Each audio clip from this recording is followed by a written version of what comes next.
अस्सलामु अलैकुम वरहमतुल्लाहि वबरकातुहू। अल्हम्दुलिल्लाहि नहमदुहु व नस्तईनुहु व नस्तगफिरुहु व नु'मिनु बिही व नतवक्कलु अलैहि व नऊज़ु बिल्लाहि मिन शुरूरि अंफुसिना व मिन सय्यिआति अअमालिना। मन यहदिल्लाहु फहुवल मुहतदी व मन युद्लिल फलन तजिद लहु वलिय्यन मुर्शिदा।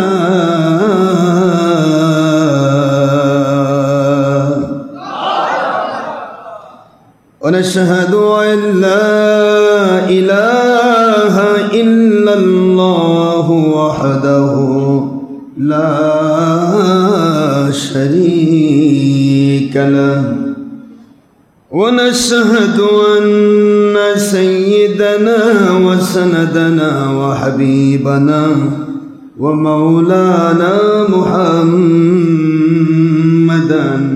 अब्दन व नूरन व बशरन शकूरा।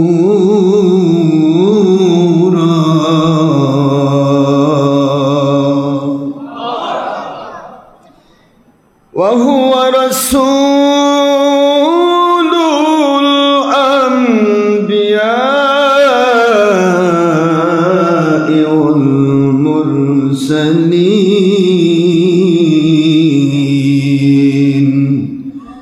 अल्लज़ी अरसलहु बिल हक़्क़ि शाहिदन व मुबश्शिरन व नज़ीरा।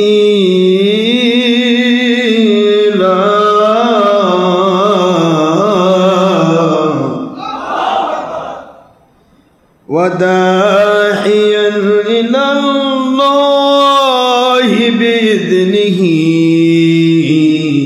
व सिराजन व शम्सन व नूरन व क़मरन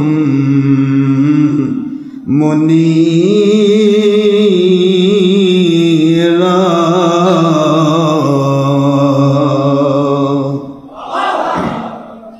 फ़क़द क़ाल अल्लाहु तआला फ़ी कलामिहिल मजीद व फ़ुरक़ानिहिल हमीद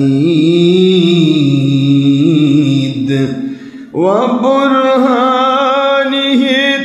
तौहीद वल रिसालति वल विलायति वल खिलाफति वल आखिरा। अऊज़ु बिल्लाहि मिनश शैतानिर रजीम। बिस्मिल्लाहिर रहमानिर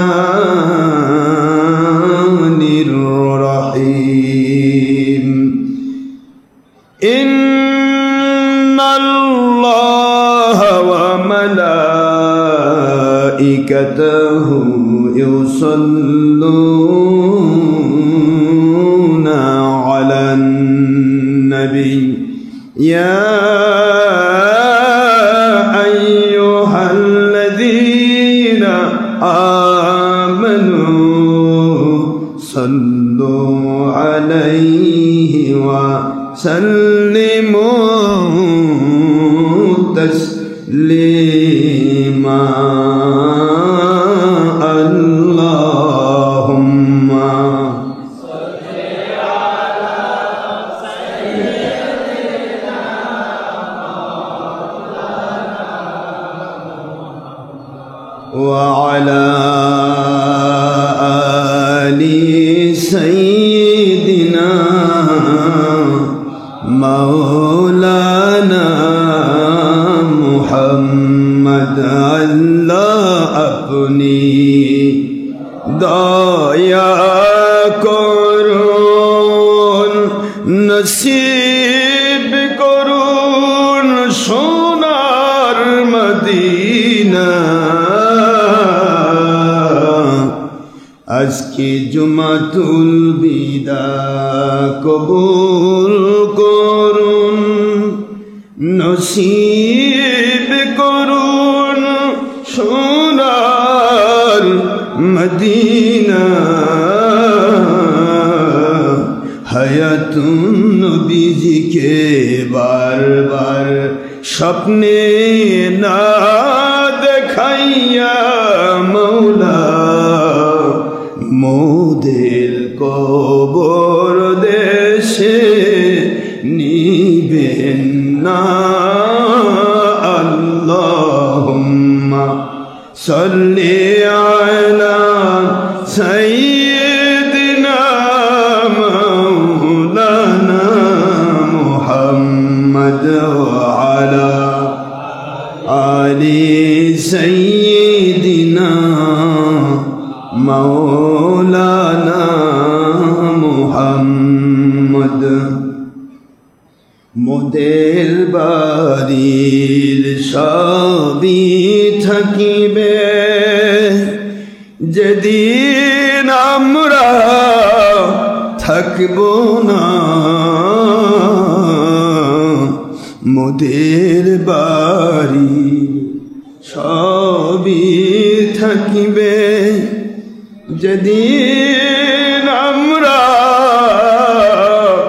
থাকব না কুল কায়নাতের সবাই ভুলবে নবীজি সেদিন ভুলবেন না আল্লাহুম্মা সাল্লি আলা মাওলানা মুহাম্মদ ওয়া আলা আলি সাইয়্যিদিনা শাফিনা মুহাম্মদ কোথায় রইলেন প্রাণের নবী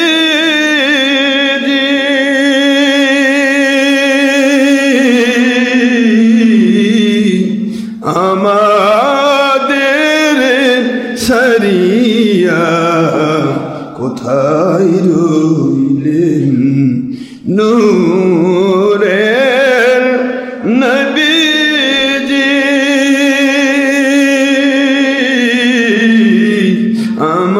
আমাদের সরিয়া আপনি ব্যতীত কি লাভ হইবে আপনি ব্যতীত কি লাভ হইবে এ পাপের ধারায় বাঁচিয়া আল্লাহুম্মা সাল্লি আলা মাওলানা মুহাম্মদ ওয়া আলা আলি সাইয়্যিদিনা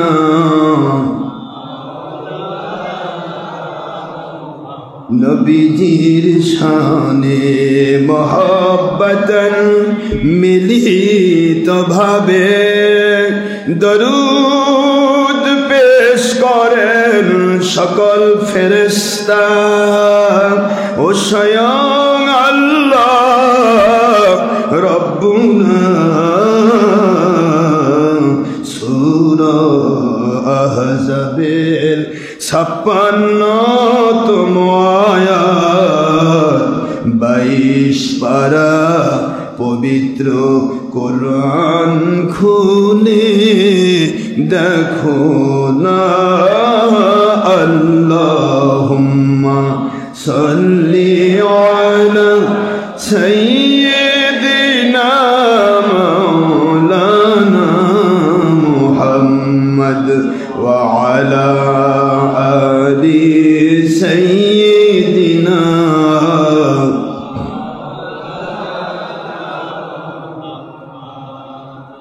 আই নবীজি স্বপ্নে মনের মাঝে দিবেন বারবার দেখা আই হাবিবি রুহানিয়াতের হালে দিবেন বারবার দেখা আই হাবিবি রোজ হাসরে দিবেন মোদের দেখা থাকবে না কো বন্ধু স্বজন থাকবে না কো মা বাবা সন্তান থাকিবে না কো দুনিয়ার কোনো দল সম্পদ কাঁদব যখন একা আল্লাহুম্মা সাল্লি আলা সাইয়্যিদিনা মাওলানা মুহাম্মদ ওয়া আলা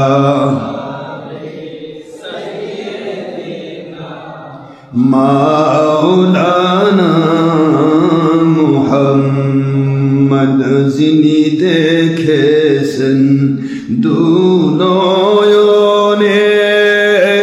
রূপ মুবারক আপনার এ ভুবনে যিনি দেখেছেন দুনয়নে রূপ মুবারক আপনার এ জীবনে সাফল্য তার ত্রিভুবনে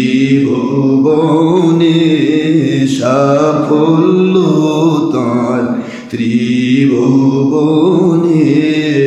বারবার স্বপ্নে দেখা দিবেন ইয়া রাসূলুল্লাহ আল্লাহুম্মা সাল্লি আলা মাওলানা মুহাম্মদ ওয়া আলা আলি সাইয়্যিদিনা মাওলানা মুহাম্মদ সাল্লাল্লাহু আলাইহি ওয়াসাল্লাম। আলহামদুলিল্লাহ। মুআজ্জাজ মুহতারাম, প্রিয় সম্মানিত উপস্থিতি, বহু দূর থেকে নিকট থেকে যারা কষ্ট করে সময় ব্যয় করে শ্রম ব্যয় করে রিক্সা ভাড়া গাড়ি ভাড়া অর্থ ব্যয় করে যারা অনেক কষ্ট করে আল্লাহকে সন্তুষ্ট করার জন্য নবীজি পাক সাল্লাল্লাহু আলাইহি ওয়াসাল্লামের মহব্বতে যারা কষ্ট করে এসেছেন এবং দেশ বিদেশ থেকে যারা লাইভ রেডিওতে ছবি ভিডিও মুক্তভাবে রেডিও লাইভে যারা প্রতিদিন বসে থাকেন, প্রতি জুমায় বসে থাকেন, সেই পুরুষ মহিলা যিনি যান সবাইকে এবং পর্দার অন্তরালে কোনো পুরুষের সাথে দেখা সাক্ষাতের সুযোগ না করে থেকে জামাতের সাথে নামাজ আদায় করার নিয়তে নয়, উদ্দেশ্যে নয়, আল্লাহকে সন্তুষ্ট করার জন্য যে মায়েরা বাড়ি ঘর সব কাজকর্ম কমপ্লিট করে পাগলের মতো ছুটে আসেন আমাদের দোয়াতে শরীক হওয়ার জন্য, আমাদের তাওবা বায়াতে শরীক হওয়ার জন্য, আমি সকল পুরুষ মহিলা যিনি ইনসান সবাইকে দোয়ার ভিতরে শরীক করছি। মহান আল্লাহ পাক সবাইকে জুমাতুল বিদার খাতিরে, আমাদেরকে রমজান মুবারকের এই নাজাতের শোকের খাতিরে আল্লাহ পাক সবাইকে জান্নাতি মানুষ হিসেবে কবুল করুন, আমিন। সকলের জীবনের গুনাহ খাতা মাফ করে দিন, আমিন। মৃত্যু পর্যন্ত সবাইকে আল্লাহ পাক সুস্থ জীবন দান করেন, আমিন। আল্লাহ পাক সবাইকে নেক হায়াত বাড়িয়ে দিন, আমিন। সবাইকে মৃত্যু পর্যন্ত আল্লাহর সন্তুষ্টি, নবীজির সন্তুষ্টি, ইখলাস ও ঈমানের সাথে নামাজ, রোজা, হজ, যাকাত, ফরজিয়াত, ওয়াজিবাত, সুন্নাত, নফলিয়াতগুলি পরিপূর্ণভাবে আদায় করে বংশ পরম্পরা ওলিয়া উলিয়ার মাকাম আল্লাহ পাক দান করুন, আমিন। সুদ, ঘুষ, জেনা, বিচার, চুরি, ডাকাতি, খুন খারাপি, দেশের ক্ষতি, জাতির ক্ষতি, ইসলামের ক্ষতি, জঙ্গিপনা, সন্ত্রাসীপনা, মানুষ খুন, ইয়াবা, গাঁজা, হেরোইন, যাবতীয় হারাম মাদক দ্রব্য, বিড়ি, সিগারেট, গুল, তামাক, নেশাদ্রব্য, মহিলা পুরুষ বেপর্দা হওয়া, গান বাজনা করা, ছবি, মূর্তি, ভিডিও, টিভি করে নিজের চেহারা প্রণালীকে দেখিয়ে দাউস হওয়া, এবং মানুষ দেখানো আমল, ছবি, ভিডিও, টিভি করে শিরক করা, রিয়া করা, সমস্ত গুনাহ খাতা থেকে চুলদারিতে কলপ লাগিয়ে কালো করা, নেল পালিশ লাগানো, উল্কি আঁকানো, এবং সর্বোপরি আমাদের ভিতরে সবচেয়ে বড় শয়তানি বদগুণ ঢুকেছে, যেটা সে হিংসা, অহংকার, লোভ, মিথ্যাচার। সমস্ত শয়তানি বদগুণ থেকে আল্লাহ পাক বংশ পরম্পরায় আমাদেরকে আল্লাহর সন্তুষ্টির জন্য নবীজির মহব্বতে সকল গুনার কাছ থেকে আল্লাহ পাক কুদরতিভাবে হেফাজত করুন। সয়বেন আল্লাহুম্মা আমিন। ইমাম মাহদী আলাইহিস সালামের নেতৃত্ব যদি হয় হাকিকতে বায়াত, হাকিকতে দাওয়াত, হাকিকতে জিহাদ ভিত্তিক কোরআন সুন্নাহর খেলাফত আলা মিনহাজের নবুয়াত, হুকুমত, সারা পৃথিবীর মধ্যে সন্ত্রাসীপনামুক্তভাবে, দেশ জাতি ইসলামের ক্ষতিমুক্ত, উপকারযুক্তভাবে সারা পৃথিবীর মধ্যে কোরআন সুন্নাহর খেলাফত, হুকুমত আল্লাহ পাক কায়েম করে দিন। এবং সেই ইমাম মাহদীর সেই সৈনিক হওয়ার জন্য তাদের পক্ষে, আল্লাহর পক্ষে, নবীজির পক্ষে আমাদের সকলের জীবনকে কবুল করুন। মান সম্পদ, আমাদের দল সম্পদ সবকে আল্লাহ পাক কবুল করুন। আমিন। মহান আল্লাহর লাখো শুকর, যিনি দয়া করে হেসান করে আমাদেরকে রমজান মুবারকের বিশাল একটি সময় পাড়ি দেওয়ার তৌফিক দিয়েছেন। আমরা পারি নাই, মালিক দিয়েছেন তৌফিক। ঠিক না বা ঠিক বলুন? তিনি দয়া করে হেসান করে আমাদেরকে রমজান মুবারক দিয়েছেন এবং 27 রজনী পেরিয়ে 27 রমজান মুবারক পর্যন্ত আমাদের এখনও তিনি বেঁচে রেখেছেন। আমরা মালিকের কাছে দোয়া করব আল্লাহ যেন পরিপূর্ণ রোজাগরি কমপ্লিট করার তৌফিক দান করেন। আমরা সবাই জানি রমজান মাস রহমত, শান্তি, বরকত নিয়ে নাজিল হয়। আর এই নাজিল হয়ে বিদায় যখন হয় তখন রহমত, শান্তি, বরকত গোটা বছরের জন্য দিয়ে বিদায় হয়। আমরা যদি রমজান থেকে শিক্ষা গ্রহণ করি, রমজান মুবারক আমাদেরকে যা শিক্ষা দিল, রোজা রেখে যেমন দিনে মিথ্যা বলি নাই, রোজা রেখে যেমন দিনে জেনা ব্যভিচার করি নাই, রোজা রেখে যেমন চুরি ডাকাতি করি নাই, খুন খারাপি করি নাই, দেশ জাতি ইসলামের ক্ষতি করি নাই, কার প্রতি হিংসা, অহংকার, লোভ, মিথ্যাচারে বশবর্তী হই নাই, রোজা রেখে যেমন আমরা কখনোই ইচ্ছে করে কখনো কোনো গুনার কাজ করি নাই, রোজার বাইরেও যদি আমরা এই শিক্ষা, এই অনুশীলনটা কাজে লাগাতে পারি, তাহলে কিন্তু সারা বৎসরই এই রমজান মাসের ওসিলায় আল্লাহ পাক আমাদেরকে এই রহমত, শান্তি, বরকত নাজিল করবেন। চলে বলুন সুবহানাল্লাহ। যিনি যে আশায় আমরা চাওয়ার আগে কখনো আমরা চাইবো না। আমি আপনাদেরকে আগে বলেছি যে আমরা ভিক্ষাবৃত্তিকে পছন্দ করি না। ভিক্ষাবৃত্তিটা এটা আল্লাহর কাছে, আল্লাহর হাবিবের কাছে সবচাইতে নিকৃষ্ট হালাল বটে। জীবন ধারণের জন্য ভিক্ষাবৃত্তি হালাল, কিন্তু নিকৃষ্ট হালাল। হুজুর দুটি হালালকে নিকৃষ্ট বলেছেন, একটা তালাক দেওয়া আর একটা ভিক্ষা করা। ভিক্ষাবৃত্তিটা একেবারে নিকৃষ্ট হালাল। এই জন্য এই নিকৃষ্ট হালাল আমরা নিতে চাই না। আমি কোনোদিন আপনাদের কাছে চাইবো না। আমার নবীজি পাক সাল্লাল্লাহু আলাইহি সাল্লামের কাছে কেউ এসে দিলে হুজুর গ্রহণ করতেন হাদিয়া। মান তামাসসাকা বিসুন্নতি ইনদা ফাসাদি উম্মতি ফালাহু আজরু মিয়াতি শাহিদিন। হুজুর সাল্লাল্লাহু আলাইহি ওয়াসাল্লাম বলেছেন, সহিহ মিশকাতের হাদিস 30 পৃষ্ঠা, হুজুর বলেছেন যে ব্যক্তি ফিতনার সময় সুন্নাহর পাবন্দ হবে, কষ্ট হলেও তাদেরকে 100 বার শহীদ হওয়ার মর্যাদা দান করা হবে। তো আমরা নবীজির সুন্নাহর ভিত্তিতে চলার চেষ্টা করব ইনশাআল্লাহ। দেখুন আপনারা এখানে আল্লাহ পাকের মেহেরবানি, আমরা কাজ চালিয়ে যাচ্ছি, প্রায় কোটি কোটি টাকার কাজ এ পর্যন্ত হয়ে গেছে। আপনারা হয়তো বিশ্বাস করবেন না, পাইলিং সহ একটা ভবন তুললে যে কত খরচ হয়, এরা যারা করে তারা বুঝবে। পাইলিং ছাড়া হলে তো বিল্ডিং 5 তলা হলেও এত টাকা খরচ হয় না। কিন্তু প্রশ্ন হলো যে আমরা পাইলিং সহজে তুলছি যাতে করে আমরা এর হিস্সাটা দীর্ঘদিন ধরে কবরে পেয়ে। একটা জিনিস রেখে যাওয়ার পরে 10 দিনেই ভেঙে গেল, তাহলে হবে কি? সেটা যেন দীর্ঘদিন ধরে কালের সাক্ষী হয়ে আল্লাহ রাসূলের সন্তুষ্টিপূর্ণ সৈনিক তৈরির কারখানা হিসেবে এই দরবারকে, মসজিদকে, মাদ্রাসাকে যেন আল্লাহ কবুল করেন এবং এর হিস্সা যেন আমরা কবরে বসে পাই। তো এখানে আলহামদুলিল্লাহ আমার মালিকের দয়ায় আমরা কারো কাছে কোনো নিবেদন করি নাই, 10 টাকা কারো কাছে চাই নাই। আপনাকে বলি নাই, একটা মাইক দিয়ে বলি নাই বাবা এখানে কাজ হচ্ছে 10 টাকা দিয়ে যান, বা কারো বাড়িতে, কারো দোকানে, কারো আলুর জমিতে আমরা যাইনি, গিয়েছি বাবা আমরা যাবো না। কারণ আমাদের কাজ হলো মালিকের গোলামি করা, মালিকের কাছে সুপর্দ করেছি। মালিক আপনি দয়ার সাগর আল্লাহ। সারা পৃথিবীর মানুষ দল করে, কেউ বিএনপি করে, কেউ রাজনীতি করে, কেউ আওয়ামী লীগ করে, কেউ অমুক করে, তমুক করে, দেশ বিদেশে কত দল, কত মত করে। ওই দল করলে সে দল থেকে যদি একটা হিস্সা সে পায়, তাহলে আমি তো আপনার দল করি, আপনি আমাকে দিবেন না কিছু? বলেন না কেন? আমরা কার দল করি বাবারা? নাকি পৃথিবীর কোনো দলের সাথে সম্পৃক্ত? এই কাজগুলি হচ্ছে বিদেশি কোনো টাকা আছে? এই কাজগুলি হচ্ছে কোনো বিএনপি আওয়ামী লীগের টাকা আছে? এই কাজগুলি হচ্ছে সম্পূর্ণ আল্লাহ পাকের দয়া দিয়ে। আমি মালিকের কাছে বলেছি এইভাবে দোয়া করি, আল্লাহ পাক যাদের অর্থ আপনি আপনার সন্তুষ্টিতে আপনি কবুল করবেন তাদেরকেই আপনি পাঠিয়ে দেবেন। যাদের সময় আপনি আপনার সন্তুষ্টির জন্য কবুল করবেন তাদেরকে সময় দেওয়ার জন্য পাঠিয়ে দেবেন।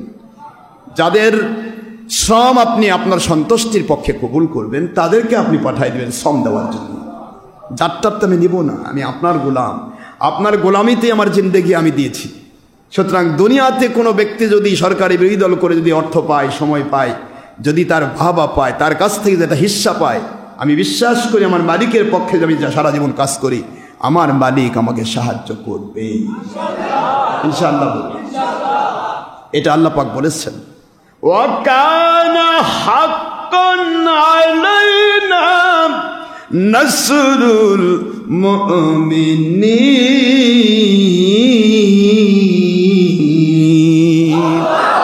ওয়াকানা হাক্কান আলাইনা নাসরুল মুমিনিন। মুমিন যারা হয়ে যায় তারা আল্লাহর কাছে যে কোনো কাজেই সাহায্য চাইলে আল্লাহ পাক তাদেরকে সাহায্য করা একটা দায়িত্ব গ্রহণ করেছেন।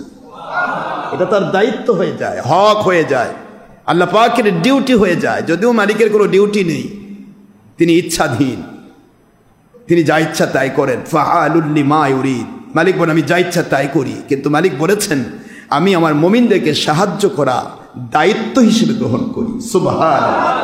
এই জন্য আমরা মালিকের গোলামিতে নিজেকে ন্যস্ত করেছি। আলহামদুলিল্লাহ কাজ চলছে।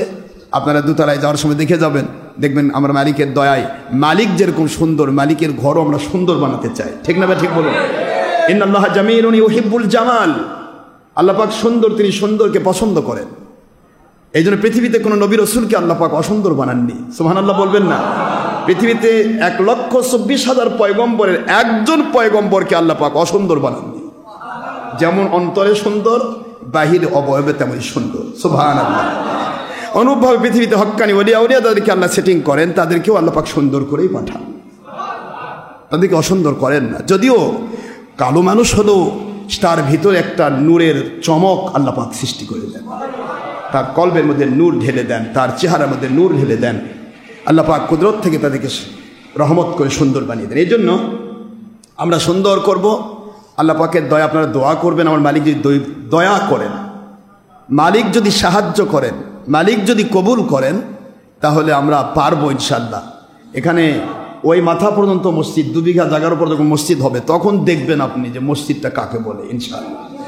এবং এখানে হকের দাওয়াতের বিশেষ করে ইমাম মাহাদির সৈনিক, আল্লাহর সন্তুষ্টি পক্ষের সৈনিক এখানে তৈরি হবে, যাদের দ্বারা দেশের ক্ষতি হবে না, যাদের দ্বারা জাতির ক্ষতি হবে না, যাদের দ্বারা ইসলামের ক্ষতি হবে না, যাদের দ্বারা শুধু আল্লাহ এবং রসুলের পক্ষে, দেশ জাতি ইসলামের পক্ষে খেদমত হবে ইনশাআল্লাহ।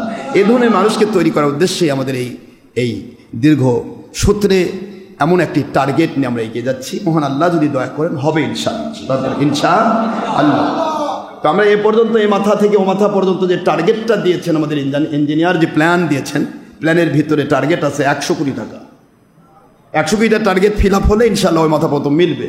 আমার মালিকের দয়া আমি সেটা করে ছাড়বো ইনশাআল্লাহ। বলে এখন জোরে বলে ইনশাআল্লাহ।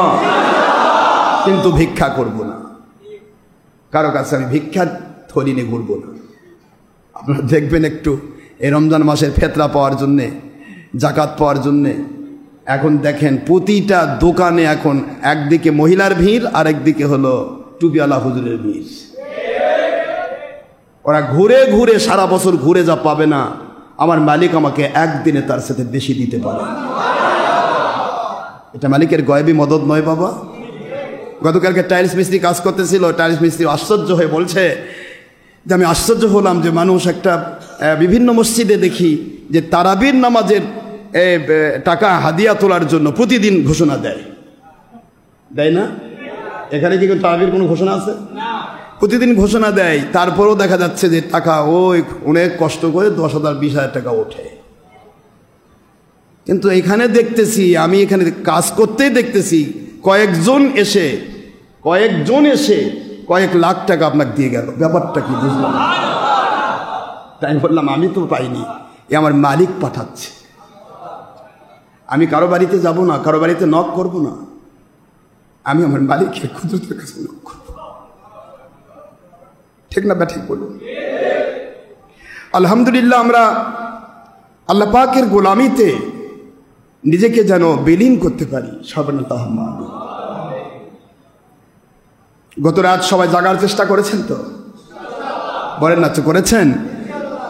সবে কদরের রাতটি জাগা উচিত ছিল। আলহামদুলিল্লাহ, আমরা প্রতি রাতই জাগার চেষ্টা করেছি। আমাদের হুজ্জাতুল্লাহ গত রাত পুরাটা জেগেছে, আজকে রোজা আছে আলহামদুলিল্লাহ। তো আমরা আল্লাহ পাকের গোলামিতে নিজেকে ন্যস্ত করতে চাই, নিজে আল্লাহর গোলাম হব, যারা আমাদের সাথে সম্পৃক্ত হবে তাদেরকে আল্লাহ এবং রাসূলের গোলাম বানাবো ইনশাআল্লাহ। বাবাজিরা আমার, আল্লাহ রাব্বুল আলামিন বলেন, আল্লাহু ওয়ালিয়ুল্লাযীনা আমানু ইউখরিজুহুম মিনাজ-যুলুমাতি ইলান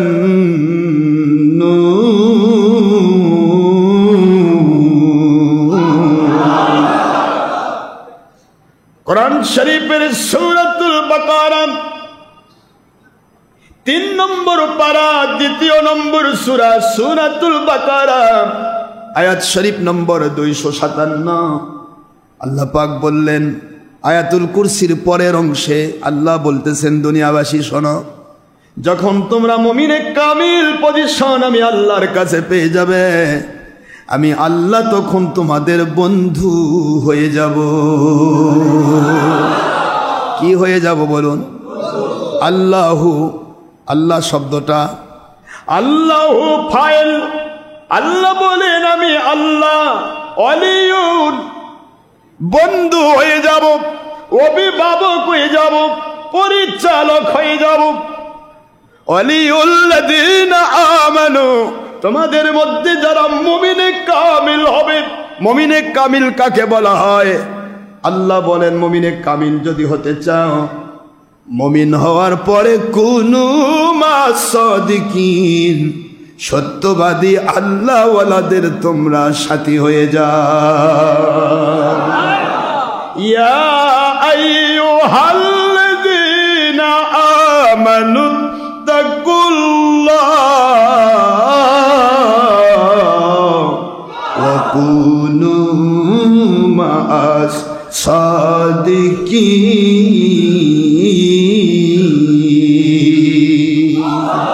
কোরআন শরীফের সূরাতুত তাওবা 119 নম্বর আয়াতে কারিমা, 9 নম্বর সূরা 11 নম্বর পারা, মদিনায় অবতীর্ণ আইন আমার আল্লাহ পাক রব্বুল আলামিন বলেন, আল্লাহ বলতেছেন, মুমিনরে আমি আল্লাহকে ভয় করো। আল্লাহর কাছে মুমিন বলে, আল্লাহ আপনাকে ভয় করব কেন? আপনি তো মুমিনের বন্ধু বলে, মুমিনের সাথী বলে, মুমিনকে আপনি সাহায্য করার ওয়াজিব হয়েছে, দায়িত্ব নিয়েছেন, তা আপনাকে ভয় করব কেন? আল্লাহ ভয় করবা এই জন্য, মুমিন হয়ে যদি ইস্তেকামত থেকে মরতে চাও, কবর পর্যন্ত যদি ঈমানটা নিয়ে যেতে চাও, তাহলে এমনি এমনি থাকতে পারবে না। ইস্তেকামত ধাক্কা মেরে তোমাকে শয়তান ফেলে দেবে।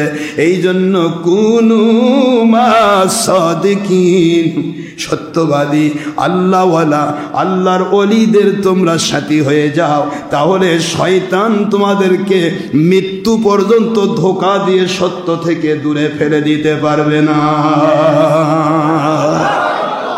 সত্যবাদী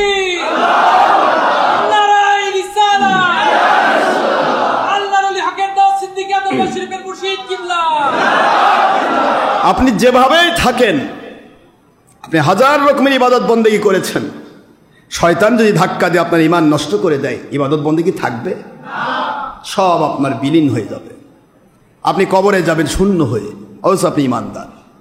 এই জন্য আল্লাহ পাক টার্গেট দিচ্ছেন, কুনু মা'আস সাদিকিন, সত্যবাদী আল্লাহওয়ালা যারা আল্লাহকে মানার মতো মানে, রসুলকে মানার মতো মানে, কোরআন সুন্নাহকে মানার মতো মানে, নিজে অন্যকে মানানোর জন্য আপ্রাণ চেষ্টা চালিয়ে যায়, এমন ধরনের মুমিনে কামিল আল্লাহওয়ালা যারা, তাদের সাথী হয়ে থাকো।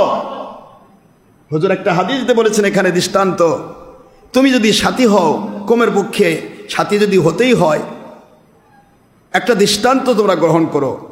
একটা মানুষ যদি আতরওয়ালার পিছে ঘোরে, সেখানে দুইটি জিনিস পাবে, হয় সে একটু আতর এমনিতে দিবে, না হলে তুমি ক্রয় করে নিবে, না হলেও কমের পক্ষে আতরের গন্ধটা তোমার নাকে ফিরিয়ে আসবে।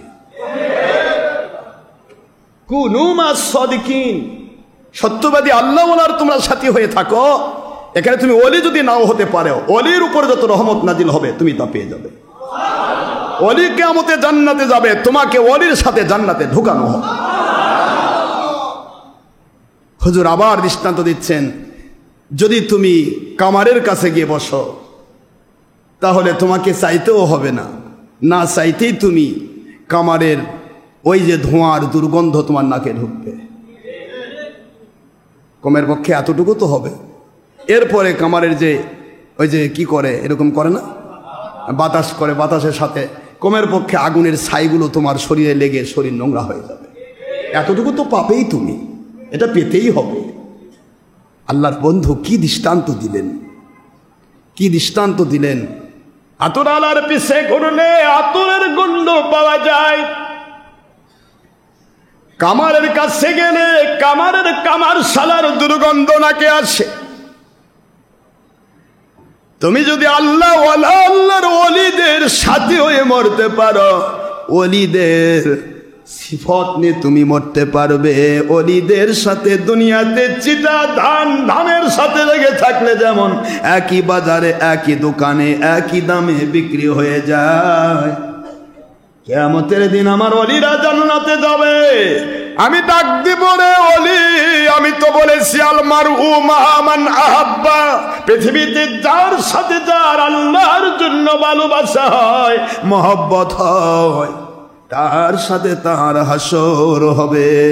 আপনার সাথে যে মানুষগুলি আমি আল্লাহ পাওয়ার জন্য ঘুরত, ওরা জাহান্নামের কাতারে দাঁড়িয়ে আছে। আমাকে পাওয়ার জন্য ঘুরত, কিন্তু আমল ভালো করতে পারে নাই, গুনাহ করেছে, ওদের অনেক অন্যায় হয়ে গেছে। ও আমার ওলি, আমার নবীজির বুখারীর হাদিস দিয়ে আমি প্রমাণ দিয়েছি, যার সাথে যার আল্লাহর জন্য ভালোবাসা, তার সাথে তার হাসর হবে। জাহান্নামের কাতারে যারা দাঁড়িয়ে আছে, এখনো জাহান্নামে ঢুকে নাই, আপনি চলে যান, ওদেরকে আপনার সাথে ধরে ধরে জান্নাতে ঢুকিয়ে নেন। নারায়ে তাকবীর, নারায়ে রিসালাত। আল্লাহর ওলি হকের দাওয়াত সিদ্দিকী দরবার শরীফের মুর্শিদ কিবলা। এই জন্য আল্লাহ পাক রব্বুল আলামিন ওসিলাকে টার্গেট করেছেন। আবতাগু ইলাইহিল ওসিলা, সূরাতুল মায়েদা 35 নম্বর আয়াতাংশ, 5 নম্বর সূরা 6 নম্বর পারা মধ্যে অবতীর্ণ আইন। আল্লাহ বললেন, আমি আল্লাহকে তুমি পরিপূর্ণভাবে মেনে মরতে পারবে না, সম্ভব না।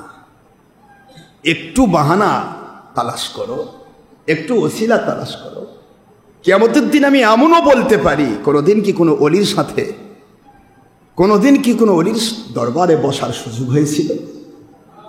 এমনও বলতে পারি, কোনোদিন কি কোনো অলির সাথে একসাথে বসার সুযোগ হয়েছিল? এটুকুও যদি তুমি বলতে পারো, আমি আল্লাহ ইচ্ছা করলে ওইটাকে ওসিলা করে আমি তোমাকে মাফ করে দিতে পারি। রহমতে ইলাহি বাহানা বিজওয়াত, আল্লাহর রহমত বাহানা তালাশ করে। বাবা, কেউ যদি আসমান সম নেকামল করে আর মনে করে যে আমি আল্লাহকে খুশি করে মরব, আর তার ভিতরে যদি অমীয় ব্যবহার না থাকে, অহংকার, হিংসা, লোভ যদি তার ভিতরে থাকে, এই ব্যক্তিটা আসমান সম নেকামল নিয়েও সে জান্নাতে যাবে না। তার প্রমাণ ইবলিস শয়তান। আপনারা জানেন তো ইবলিসের কি ইবাদত কম ছিল বাবারা? এর কি ছিল না? ইবাদত ছিল, এলেম ছিল, কালাম ছিল, ওস্তাদুল মালাইকা, সমস্ত রহমতের ফেরেশতার ওস্তাদ, শিক্ষক। আজ আমরা যারা অহংকার করি আলেম হয়ে, একটা সাধারণ মানুষের দিকে তাকে কি জানে, একটা পীরের দিকে তাকে ভণ্ড। ইবলিস শয়তান তখন কাঁদে আর কয়, আল্লাহ আমার দোষ কি? আমি তো কোটি কোটি কোটি কোটি রহমতের ফেরেশতার শিক্ষক। এই কয়জন ফেরেশতা শিখাইছে? এ অহংকারে পাগল হয়ে গেছে, মানুষকে মানুষ মনে করে না। অলিদেরকে বলতেছে ভণ্ড, সাধনকে বলছে তুমি কি জানো? আমি এই জানি, আমি হলে হক্কানি হলে। আল্লাহ, আমি এত শিখে এত কিছু করে শুধু একবার অহংকার করেছি যে আমি আদমের চেয়ে উত্তম। এইটুকুর জন্য সব বিলীন হয়ে ইবলিস হয়ে গেলাম, মাগন হয়ে গেলাম, জাহান্নামী হয়ে গেলাম, বিতাড়িত হলাম, সর্বনিকৃষ্ট হলাম। আর এটা কেমন জানে মতো আমার চাইতে বড় ডিগ্রি না ঘুরতেছে। ইবলিস তখন হয়রান হয়ে আল্লাহর কাছে বলে। আল্লাহ পাক তখন এই কথা তুলে ধরেন কোরআন শরীফের সূরাতুল আরাফের 18 নম্বর আয়াতাংশ, ওয়ালামান তাবিআকা মিনহুম লা আমলা আন্না জাহান্নামা মিনকুম আজমাইন। আল্লাহ পাক বলেন, তুমি এইটুকু মনে রেখো, তোমার গুণের সাথে যার গুণ মিলে যাবে একসাথে তাকে সহ তোমাকে জাহান্নাম পরিপূর্ণ করব। তোমাকে দিয়ে তাদেরকে সহ জাহান্নাম পরিপূর্ণ করবো। ও আলেমি দাবি করুক আর হুজুরি দাবি করুক, ও টেনশন তোমার না, তোমার সাথে সে জাহান্নামে থাকবে, আরামে থাকবে, অসুবিধা নেই। নাউজুবিল্লাহ বলবেন না? তাহলে সাথী হচ্ছে কার? আমরা জাহান্নামের ইবলিসের সাথী। কার? যদি সে অহংকারী হয়, যদি সে হিংসুক হয়, যদি সে লোভী হয়, মিথ্যাচারী হয়, ও যদি তওবা করে ফিরে আসতে না পারে, সে সাথী হবে কার? ইবলিসের। সে আসমান থেকে নাজিল হলেও ইবলিসের সাথী। ইয়া বড় জুব্বা যদি শেষে যায় তবুও ইবলিসের সাথী। আমার কথা কি বুঝতে পেরেছেন? আপনারা চারদিকে তাকান তো, এক একটা মুন্সি মনে হয় কিছু মনেই করে না, নিজে ভাবতেছে আমি কি ব্যাগটা হয়ে গেছি, অথচ কিছুই নাই, কিছুই নেই। এত অহংকার, এত হিংসা, এত মিথ্যা। আলেম দাবিদার আজকে হক্কানি আলেম নামের কলঙ্ক। এরা মিথ্যা কথা বলেই এদের জীবন চালাচ্ছে। মিথ্যা কথায় কথায় মিথ্যা, কথায় কথা মিথ্যা কথা। এই যে আমার মাহফিল যদি আলতাফন্নেসমাতে হয়, যদি কোনো শহরের বড় কেন্দ্রে হয়, তাহলে ওসি ডিসির কাছে যায় কান্দে, স্যার তার মতো ভণ্ড আর দুনিয়াত নাই স্যার। আসলেই ভণ্ড আমরা? তাহলে তো আমাদের তওবা করা তো এতদিন 100 কোটি টাকার চ্যালেঞ্জ তো আছে। তাহলে রমজান মাসে রোজা রেখেও যারা সত্যের বিরুদ্ধে অপলাপ গায়, মিথ্যা কথা বলে, এরা কখনো আলেম হয় বাবারা? এরা জালেম। এই জালেমদের যদি গোটা জগৎ ভরে যায়, পেন্টুলালা মানুষ দ্বারা রহমত নাজিল হবে, জালেমদের রহমত আসবে না। জালেম এ শুধু সুরত ধরেছে নবীজি, কিন্তু ভিতরে হিংস্র জন্তু জানোয়ারের চেয়েও খারাপ। উপরে লেভেলটা লেফাফাদুরস্ত। এই জন্য কল্প ঠিক করুন বাবারা। কল্পের সাথে যদি উপরে লেভেল মিলে যায়, আলহামদুলিল্লাহ আপনি সাকসেসফুল। আর উপরে লেভেলটা নাও মিলে কল্পটা ঠিক থাকে, তবু আপনি ওলিদের জান্নাতের সাথী। কত অহংকার, কত মিথ্যে কথা। মিলাদ পরে বেদাতি, মিলাদ কিয়াম করে বেদাতি, পীরের কাছে যায় বেদাতি, পীরের কাছে যায় সেরেকি, এটা ওটা। অলসো ওর বাপ মিলাদ করেছে, ওর দাদা মিলাদ করেছে, ওই 30 বছর আগে মিলাদের প্যাকেট খায় বড় হয়েছে। চিন্তা করেন, গোড়াকে কেটে দিয়ে কোনো আগা বাঁচে আব্বা? আপনারা বলতে পারবেন? একটা লাউ কদুর গাছও যদি আপনি আগায়, বহুত লাউ ধরেছে কদু, আরে কদুর শেষ নাই। দেখেন তো কদু ধরে কেমনি? আপনারা দেখছেন তো হাইব্রিড গুলো, কদুর উপর কদু, কদুর উপর কদু, চারদিক থেকে সরে গেছে। এবার গোড়াটা কেটে দেন তো দেখি, কি বলেন আপনারা? কদু আর বড় হবে না, ওখান থেকে পচে যাবে। তো এরা হলো পচা জিন্দেগির মুন্সি। এদের গোড়া আগে কাটতে চায়, আগাতে বাঁচতে চায়। আগা যতই লেফাফাদুরস্ত হোক রে মুন্সি ভাই, তোমার গোড়াকে ঠিক রাখো। আগাতে যদি একটা আমের গাছের আগায় যদি জলপাইও ধরে, তেঁতুলও ধরে, ধরুক না, ধরছে তো, কিন্তু গোড়াটাকে কেটে দিও না, তাহলে জলপাই তেঁতুলও পড়ে যাবে। যদিও আমের গাছে আমের ফল হলে আসল ফল, জলপাই তেঁতুল ধরলে বোঝা যাবে কলম কাটা ডাল, কিন্তু কলম কাটা ডালও কি গোড়া ছাড়া বাঁচে? কথা বলছেন না কেন? বাঁচে। তাহলে এরা গোড়া একদিকে তো কলম কাটছেই। গোড়ায় ছিল মিলাদ, আগায় মিলাদ বিরোধী। গোড়ায় ছিল কিয়াম, আগায় মিলাদ, কিয়াম বিরোধী। গোড়ায় ছিল শবে বরাত, ঈদে মিলাদুন নবী, হাত তুলে মোনাজাত, পীরের কাছে যাওয়া। ওর বাপ ওর দাদা পীরের নেংটি ধরে সুস্থে সুস্থে জিন্দগি কাটাচ্ছে, পীরের ঝোলা ধরে ঘুরছে। আর বেটা আসে করছে পীর মুরিদি সেরে। কি আগা, খালি লক লক করতেছে, কিন্তু গোড়া নাই। কথা বলেন না কেন?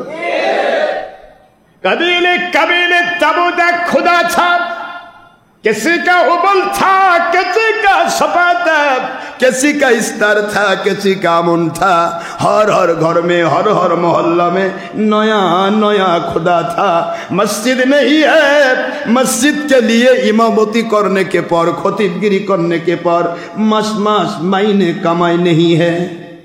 मदरसा नहीं है, मदरसा के लिए मुदरिसगिरी करने के पर, मुफ्तीगिरी करने के पर मास मास मायने कमाई, सदका ज़कात कमाई नहीं है।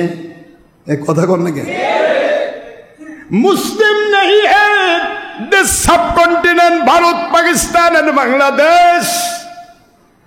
हिंदुस्तान कॉल्ड हिंदुस्तान, हिंदू का बेटा हिंदू है, हिंदू का बेटा हिंदू है। मुस्लिम नहीं है, मुफ्ती मुहद्दिस मुफस्सिर आलिम उलामा हक्कानी रब्बानी आलेम आंतर्जातिक ख्याति संपन्न वक्ता नहीं है। हर हर घर में नेंगटी पड़ने वाला हिंदू का बेटा हिंदू है, मुस्लिम नहीं है तो वाज महफिल नहीं है, तफसीरुल कुरान महफिल नहीं है।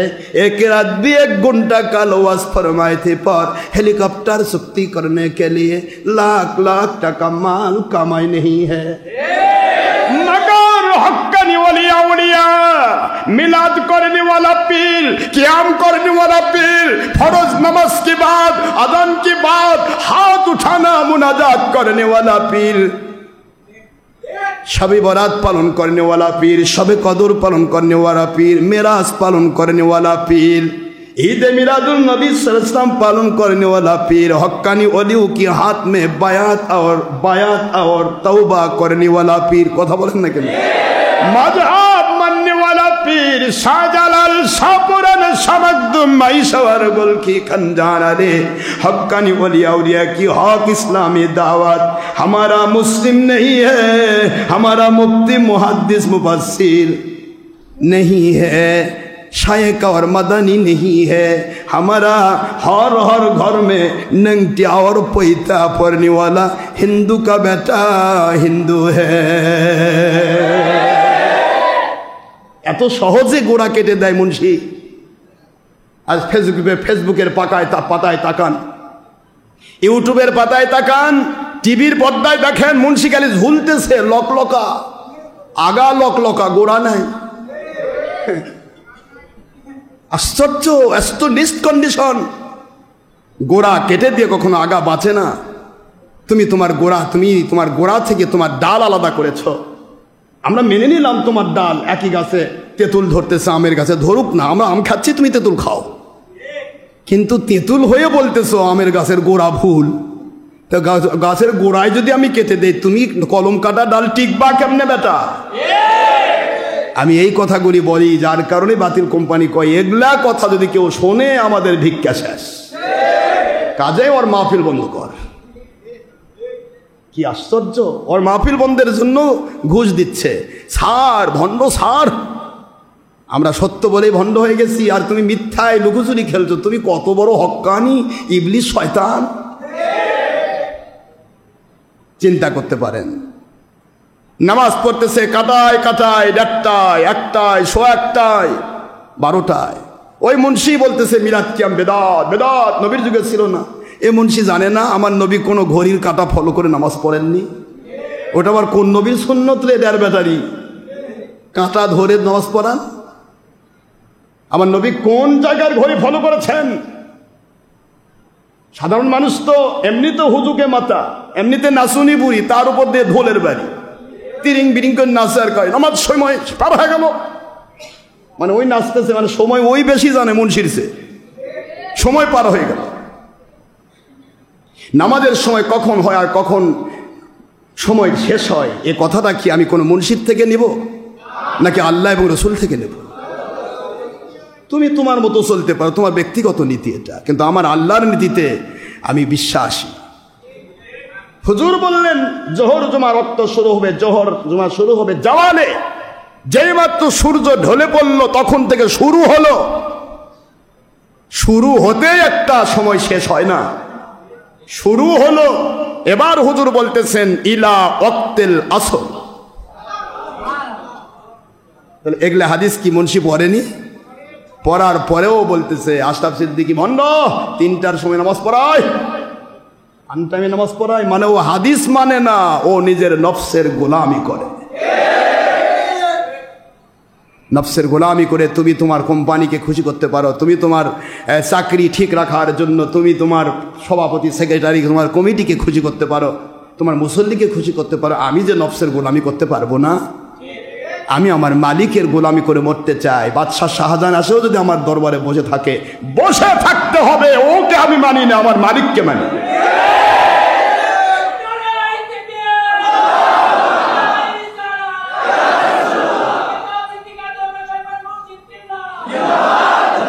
আমার বাবাজিরা, আল্লাহর বন্ধু বললেন নামাজের টাইম আমি আমার আল্লাহর আইন দিয়ে দিলাম। জোহর জুমা রক্ত হলো উত্তম টাইম, তোমরা শুনে নাও। আবরিদু ফা ইন্নাল হাররাতা ইয়াতি মিন ফাইহিল জাহান্নাম। নামাজের টাইম আমি দিয়ে দিলাম। শোনো সহিহ বুখারীর বারাত, হুজুর বলেন আমি আল্লাহ পাকের বন্ধু, আমি বলে দিচ্ছি তোমরা ওই সময় জোহর জুমার নামাজটা পড়বে যে সময় সূর্যের তেজ ঠান্ডা হয়ে যায়।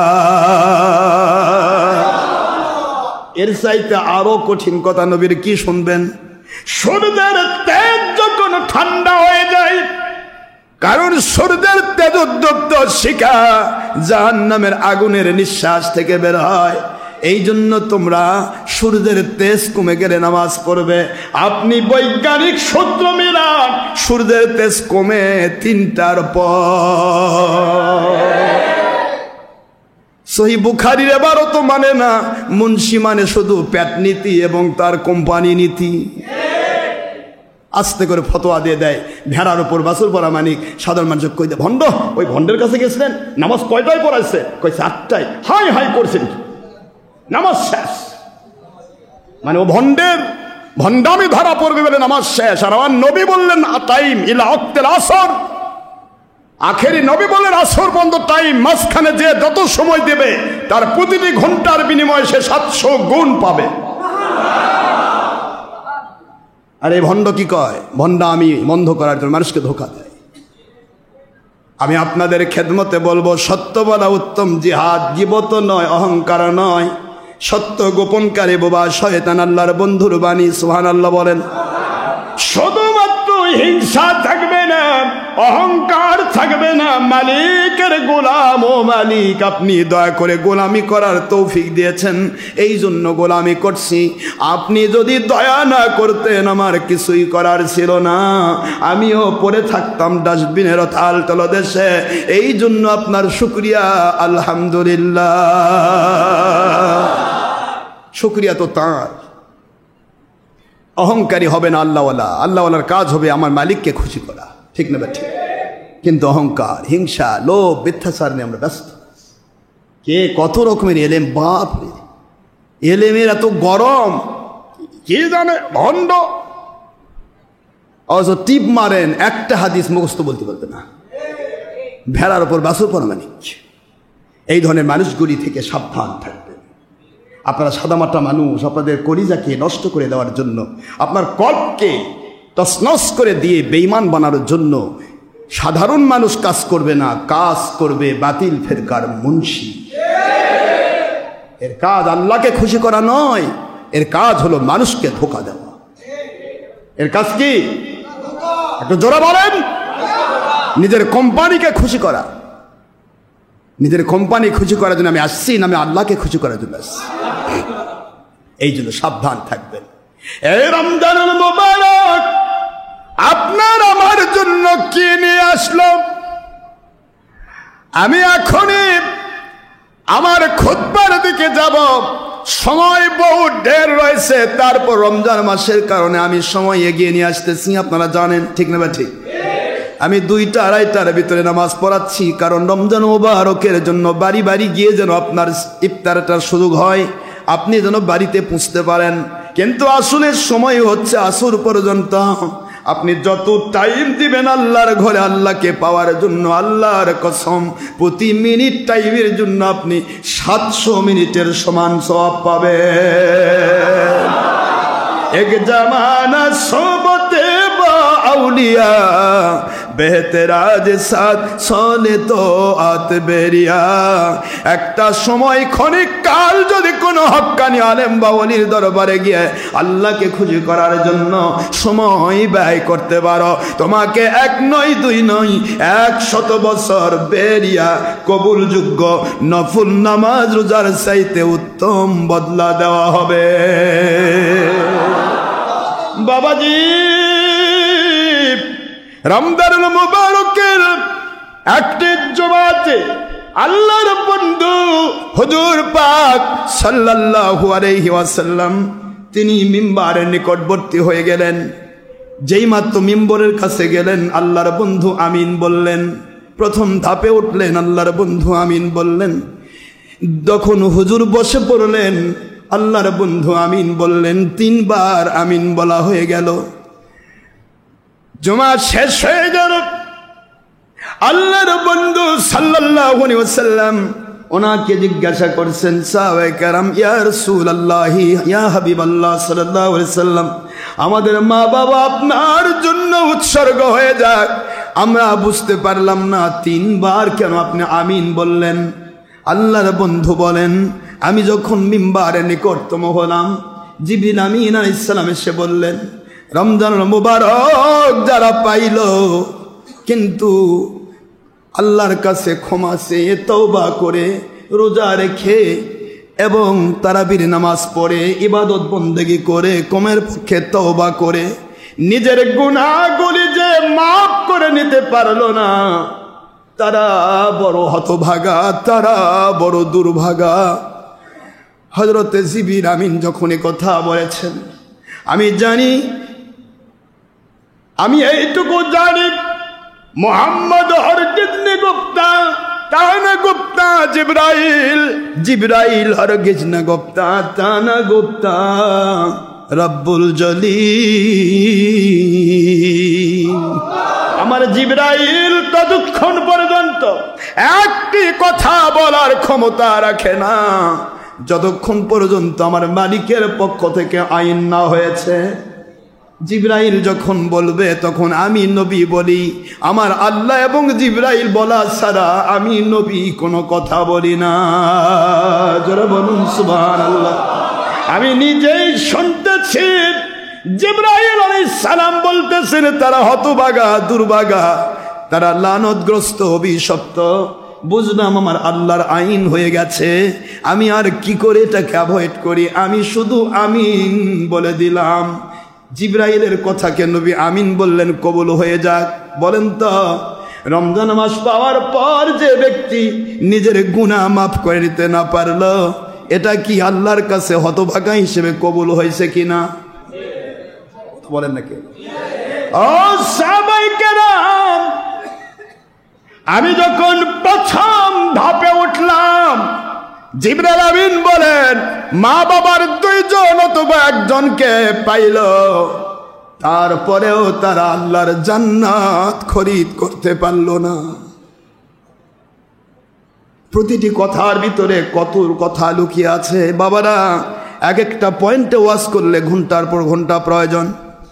মা বাবার 2 জন অথবা 1 জনকে বৃদ্ধ অবস্থায় পাইল, তাদের খেদমত করে, তাদেরকে খুশি করে, তাদের চেহারার দিকে এক নজরে তাকিয়ে তাদেরকে ভালোবাসা দিয়ে যত্ন করে যারা আল্লাহর জান্নাত খরিদ করতে পারল না, জান্নাতি হতে পারল না, ওই মানুষগুলো বড় হতভাগা, দুর্ভাগা। আমি বলে দিলাম আমিন। যখন আমি আমার মিম্বার শরীফে উঠে বসে পড়লাম, এবার জিবরাইল আলাইহিস সালাম ফিনিশিং বললেন, আল্লাহর বন্ধু গো, আপনার নাম মোবারক যার সামনে উচ্চারণ হলো, সে ব্যক্তি ইচ্ছে করে দরুদ শরীফ পড়ল না, সে ব্যক্তি বড় হতভাগা, দুর্ভাগা, লানতগ্রস্ত, অভিশপ্ত। আমি আমিন বলে দিলাম। ফিনিশিং কথা, নবীর দরুদের বিরুদ্ধে যে কথা বলবে, ও দুনিয়ার হতভাগা। আজ আপনি তাকায় দেখেন দরুদের বিরুদ্ধে কত গল্প। শুধু দরুদ ইব্রাহিমের ঠিকাদারি নিছে। দরুদ ইব্রাহিমের ঠিকাদার, মানে ব্যবসা করতেছে, ঠিকাদারি করতেছে। অথচ এই দরুদ ইব্রাহিম সে যেটা পড়ছে, এই এক দরুদ ইব্রাহিমের নামে যারা সেটিং করেছে, আসলে দরুদ ইব্রাহিমের নাম নয়, এর নাম হলো দরুদে সলাত। এর নাম কি? কিন্তু দরুদ ইব্রাহিমী যে সেটিং করছে, এটাই প্রায় হাদিসের ভাষায় 31 প্রকার। কত প্রকার? এই 31 প্রকার দরুদের মধ্য থেকে একটা দরুদ সেট করা হয়েছে নামাজের ভিতরে। সেইটা ঠিকাদারি নিছে বাংলাদেশের মুন্সিরা। ইয়া নবী সাল্লাল্লাহু আলাইহি ওয়াসাল্লাম বলা যাবে না, মিলাদ পড়া যাবে না, আল্লাহুম্মা সাল্লি আলা মুহাম্মদ বলা যাবে না, খালি দরুদ ইব্রাহিম বলে। আপনি একটা দরুদ পড়ছেন, পড়েন, কিন্তু এক দরুদ পড়তে গিয়ে যদি আরেক দরুদের দুশ্মনী করেন, তাহলে ঠিক হলো তো? হ্যাঁ, আপনি পচা আপেলের ব্যবসা করেন, পচা আপেল খাই আমি ভালো, কিন্তু আপনি আসল আপেলের দুশ্মনী করবেন, তাহলে হবে তো? আপনার আল্লাহর আইন হলো সাল্লু আলাইহি ওয়া সাল্লিমু তাসলিমা। আমি আল্লাহ দরুদ পেশ করি ইব্রাহিমের উপর নয়, আখেরি নবীর উপর। হে মুমিন, আমার রহমতের ফেরেশতা দরুদ পেশ করে ইব্রাহিম আলাইহিস সালামের উপর নয়, আখেরি নবীর উপর। হে মুমিন, আমি আল্লাহ যে নবীর উপর দরুদ পড়ি, সে আখেরি নবীর উপর তোমরা দরুদ পড়ো। ওয়া সাল্লিমু তাসলিমা, আদবের সাথে সালাম দিতে থাকো। একই জায়গায় সূরাতুল আহজাবের 56 নম্বর আয়াত, 33 নম্বর সূরা, 22 নম্বর পারা, মদিনা অবতীর্ণ আইন, একই জায়গায় দুইটি আইন। দরুদ পড়ো, আদবের সাথে সালাম দাও। কাকে? ইব্রাহিম আলাইহিস সালামকে না মুহাম্মদ সাল্লাল্লাহু আলাইহি ওয়াসাল্লাম? তাহলে আয়াতটা পড়লো মুন্সি আর পড়তেছে দরুদ ইব্রাহিম। কত বড় জালিয়াত, কত বড় জালিয়াত এটা! আমরা তো ওই দরুদের বিরোধী নই। ওই দরুদ দিয়েছে আল্লাহর হাবিব নামাজের জন্য। নামাজের বাইরে দরুদ পড়াটা নাজায়েজ নয়, তবে মাকরু। কারণ ওকে শুধু দরুদ আছে, সালাম নেই। আমি কতবার বলেছি মুন্সিদেরকে যে তোমরা যে এই কথাটা বলছো, দরুদ ইব্রাহিম দিয়ে মুখ ফেনা তুলছো, তোমাদেরকে আমি অনুরোধ করবো, একটি কথা বলো, আল্লাহ পাক দরুদ শরীফ পেশ করা আদেশটা করেছে কার উপর? ইব্রাহিমের উপর না আখেরি নবীর উপর? তাহলে আল্লাহর আদেশটাই ছোট, তোমাদেরটাই বড়।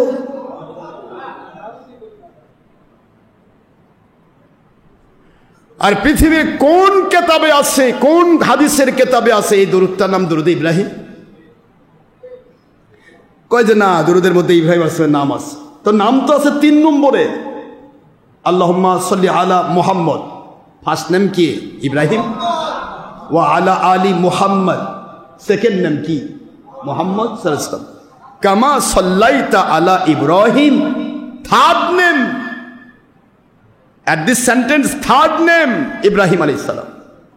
তাহলে 3 নম্বর নাম নিয়ে সে দরুদের নামকরণ করেছো, আর প্রথম নাম দ্বিতীয় নাম্বার বাদ দিয়েছো। এইটাই প্রমাণ করে তোমরা বাতিল বাহাত্তর, তোমরা নবীর দুশ্মন। তোমরা ইব্রাহিমের গল্প করে মোহাম্মদ সাল্লাল্লাহু আলাইহি ওয়াসাল্লামকে ভুলে যেতে চাও, মানুষকে ডাইভার্ট করে অন্যদিকে নিতে চাও। অথচ ইব্রাহিম আলাইহিস সালামের নবীর নাম মুহাম্মদুর রাসূলুল্লাহ সাল্লাল্লাহু আলাইহি ওয়াসাল্লাম। আপনারা কিতাব খোলেন, সকল নবীর কালেমা ছিল লা ইলাহা ইল্লাল্লাহ মুহাম্মাদুর রাসূলুল্লাহ। আর তার উম্মতের কলেমা ছিল নবীকে নিয়ে, লা ইলাহা ইল্লাল্লাহ ইব্রাহিম খলিলুল্লাহ। তার উম্মতের কলেমা ইব্রাহিম খলিলুল্লাহ, কিন্তু ইব্রাহিম আলাইহিস সালামের কলেমা ছিল লা ইলাহা ইল্লাল্লাহ মুহাম্মাদুর রাসূলুল্লাহ সাল্লাল্লাহু আলাইহি ওয়াসাল্লাম। সুবহানাল্লাহ বলবেন না মুসলমান? তাহলে আপনি কোথায় যাচ্ছেন? আইনা তাযাবুন। স্লো পয়জন পেশ করে আপনাকে ধোঁকা দেওয়া হচ্ছে, মাঝখান থেকে আসল ইসলামের বিরুদ্ধে যাওয়া হচ্ছে। আর আসল ইসলামের বিরুদ্ধে গিয়েই বলতেছে আমরাই হক্কানি রব্বানি, আর ওরা হলো ভণ্ড। বাবাজিরা আমার, রমজানুল মুবারক আমাদেরকে শিক্ষা দিলেন আমরা মা বাবার খেদমত করে আল্লাহর জান্নাতি হব। ঠিক আছে তো? রমজান মুবারক শিক্ষা দিল রমজান আমাদের জন্য গুনাহ মাফের কারণ হয়ে যাবে ইনশাআল্লাহ। রমজান মুবারক শিক্ষা দিল, আমার নবীজির নাম মুবারক পাইলে দরুদ না পড়ে আমি মুসলমান থাকতে পারবো না, আমি অভিশপ্ত হব। আমার নবীজির দরুদ আমি যত বেশি পড়ব, ঠিক না? ঠিক বলো, দরুদ শরীফ পড়বেন তো? রাজি আছেন তো? 30-40 বছর আগের ইতিহাস দেখবেন, আমাদের যত ওলিরা ছিল, বাবা তোমার বাড়ির বিপদ হয়েছে? জি হুজুর বিপদ, মিলাদ শরীফ পড়ো। বাবা দোকান দিচ্ছ? জি হুজুর, মিলাদ শরীফের দোকান শুরু করো। বাবা তুমি কি নতুন বিয়ে করছো? জি হুজুর, তোমার বাড়িতে দাম্পত্য জীবন শুরু করো মিলাদ শরীফ দিয়ে। কেন?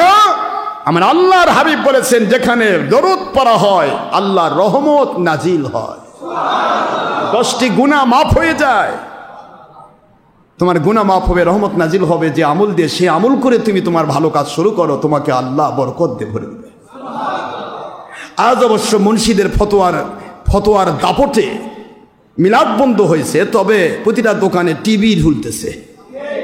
কি খুশি মুন্সি, পানের খিলি মুখত দেয়ার খালি চায় থাকে, দেখে কি করতেছে নায়িকা। খুশি মুন্সি, মিলাদের বিরোধী কিন্তু ছবির বিরোধী নয়, এর নাম হলো অভিশপ্ত মুন্সি, এর নাম হলো লানতগঞ্জ মুন্সি। হারামের বিরোধী নয়, কিন্তু আল্লাহ নবীর পক্ষে যেগুলি সেগুলির বিরোধী। নবীকে টার্গেট নিয়ে যে কথা হবে সেটা বেদাত। ঈদে মিলাদুন নবী হবে বেদাত। আবার নিজের আন্তর্জাতিক মান সম্পন্ন উন্নত মানের চরিত্রহীন নেতা ছাড়া পাইল, সে নেতার জন্য বাড়ি বাড়ি ঘর ঘর কান্নাকাটি, লাফালাফি, ঝাপাঝাপি, মিষ্টির দোকান সাপ। ধরপরানি, মুন্সির ধরপরানি দেখে পাগল হয়ে যাবেন। মুন্সি ধরপরানি, কেন ধরপর করে? কেন কই আমার 2 নম্বর নেতা ছাড়া পাইছে, যেটা আন্তর্জাতিক চরিত্রহীন। আন্তর্জাতিক চরিত্রহীন নেতা বের হলো, তার জন্য আপনি হই হই রই রই বরকনে এলোই আবুর কুকুর বাঘা পুতুল বিয়ে চড়ুই ভাতি। হ্যাঁ, কি করেন আপনারা? মুন্সি লাফালাফি করছে, এটা বোধহয় কোন নবীর সুন্নত না ফরজ আল্লাহ জানে। তোমার 2 নম্বর মুন্সির জন্য তুমি গোটা দেশকে তুমি স্টপ করে দিয়ে, মানুষকে রাস্তাঘাটে কষ্ট দিয়ে তুই 2 নম্বর নেতার জন্য আনন্দ উল্লাস করতে পারো। কত রকমের প্লাগ, কত রকমের ফ্লাগ, কত রকমের ফেস্টুন, কত রকমের গাড়ি, কত রকমের লাফালাফি, কত মুন্সির আনাগোনা, সব চলে 2 নম্বর মুন্সির জন্য। দুজাহানের বাদশা দুনিয়াতে যেদিন আসছে, সেই দিন মানুষ ঈদে মিলাদুন নবী করবে, জশ্নে দুরুস করবে গোটা পৃথিবী। মানুষ আল্লাহর নবীর নামে মানুষ সব জায়গাতে নবীর দরুদ দিয়ে ভরে দেবে। ওইটা মুন্সির কষ্ট হয়, এটার নাম হলো ইবলিস মুন্সি, এটার নাম হলো অভিশপ্ত।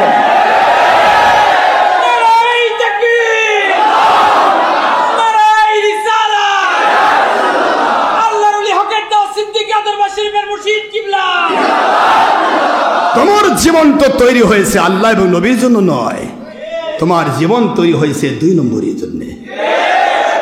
2 নম্বর ডুপ্লিকেট কাজের জন্য তুমি শুধু সুরত ধরেছো ইসলামের। মানুষকে ধোঁকা দিয়ে শুধু ইসলামের নামে দুনিয়াতে মাল কামায়, বাহবা কামায়, ভাইরাল হওয়াটা তুমি শুধু হাসিল করছো, আল্লাহ এবং নবীকে মহব্বত করার জন্য নয়। আল্লাহ এবং নবীর মহব্বতে যদি হতো, তাহলে আল্লাহ এবং নবী প্রাধান্য পাবে, 2 নম্বর মুন্সি প্রাধান্য পাবে না। আমি আশরাফ সিদ্দিকী বলছি, ডক্টর আশরাফ সিদ্দিকী যদি 2 নম্বরই করে, তাকে মানা যাবে না। হারাম। মালিকের পক্ষে যে কথা বলবে, রসুলের পক্ষে যে কথা বলবে, কোরআন সুন্নাহ ইজমা কিয়াসের ভিত্তির উপরে যে চলবে, মাঝখানে ভুল ত্রুটি হতে পারে, ভুলের ঊর্ধ্বে আমরা কেউ নই। ভুল হবে, তওবা করার তার ভিতরে মানসিকতা থাকতে হবে, টেন্ডেন্সি থাকতে হবে। তওবা করবে, ফিরে আসবে, আমার আল্লাহ বলে গুনাহ মাফ করব, গুনার জায়গা নেকিতে পরিবর্তন করে দেব।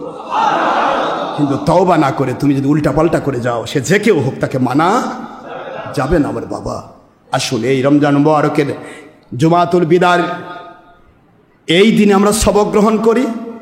আমরা কখনো কোনো ক্রমেই বাতিল ফেরকার কাছে বিক্রি হব না।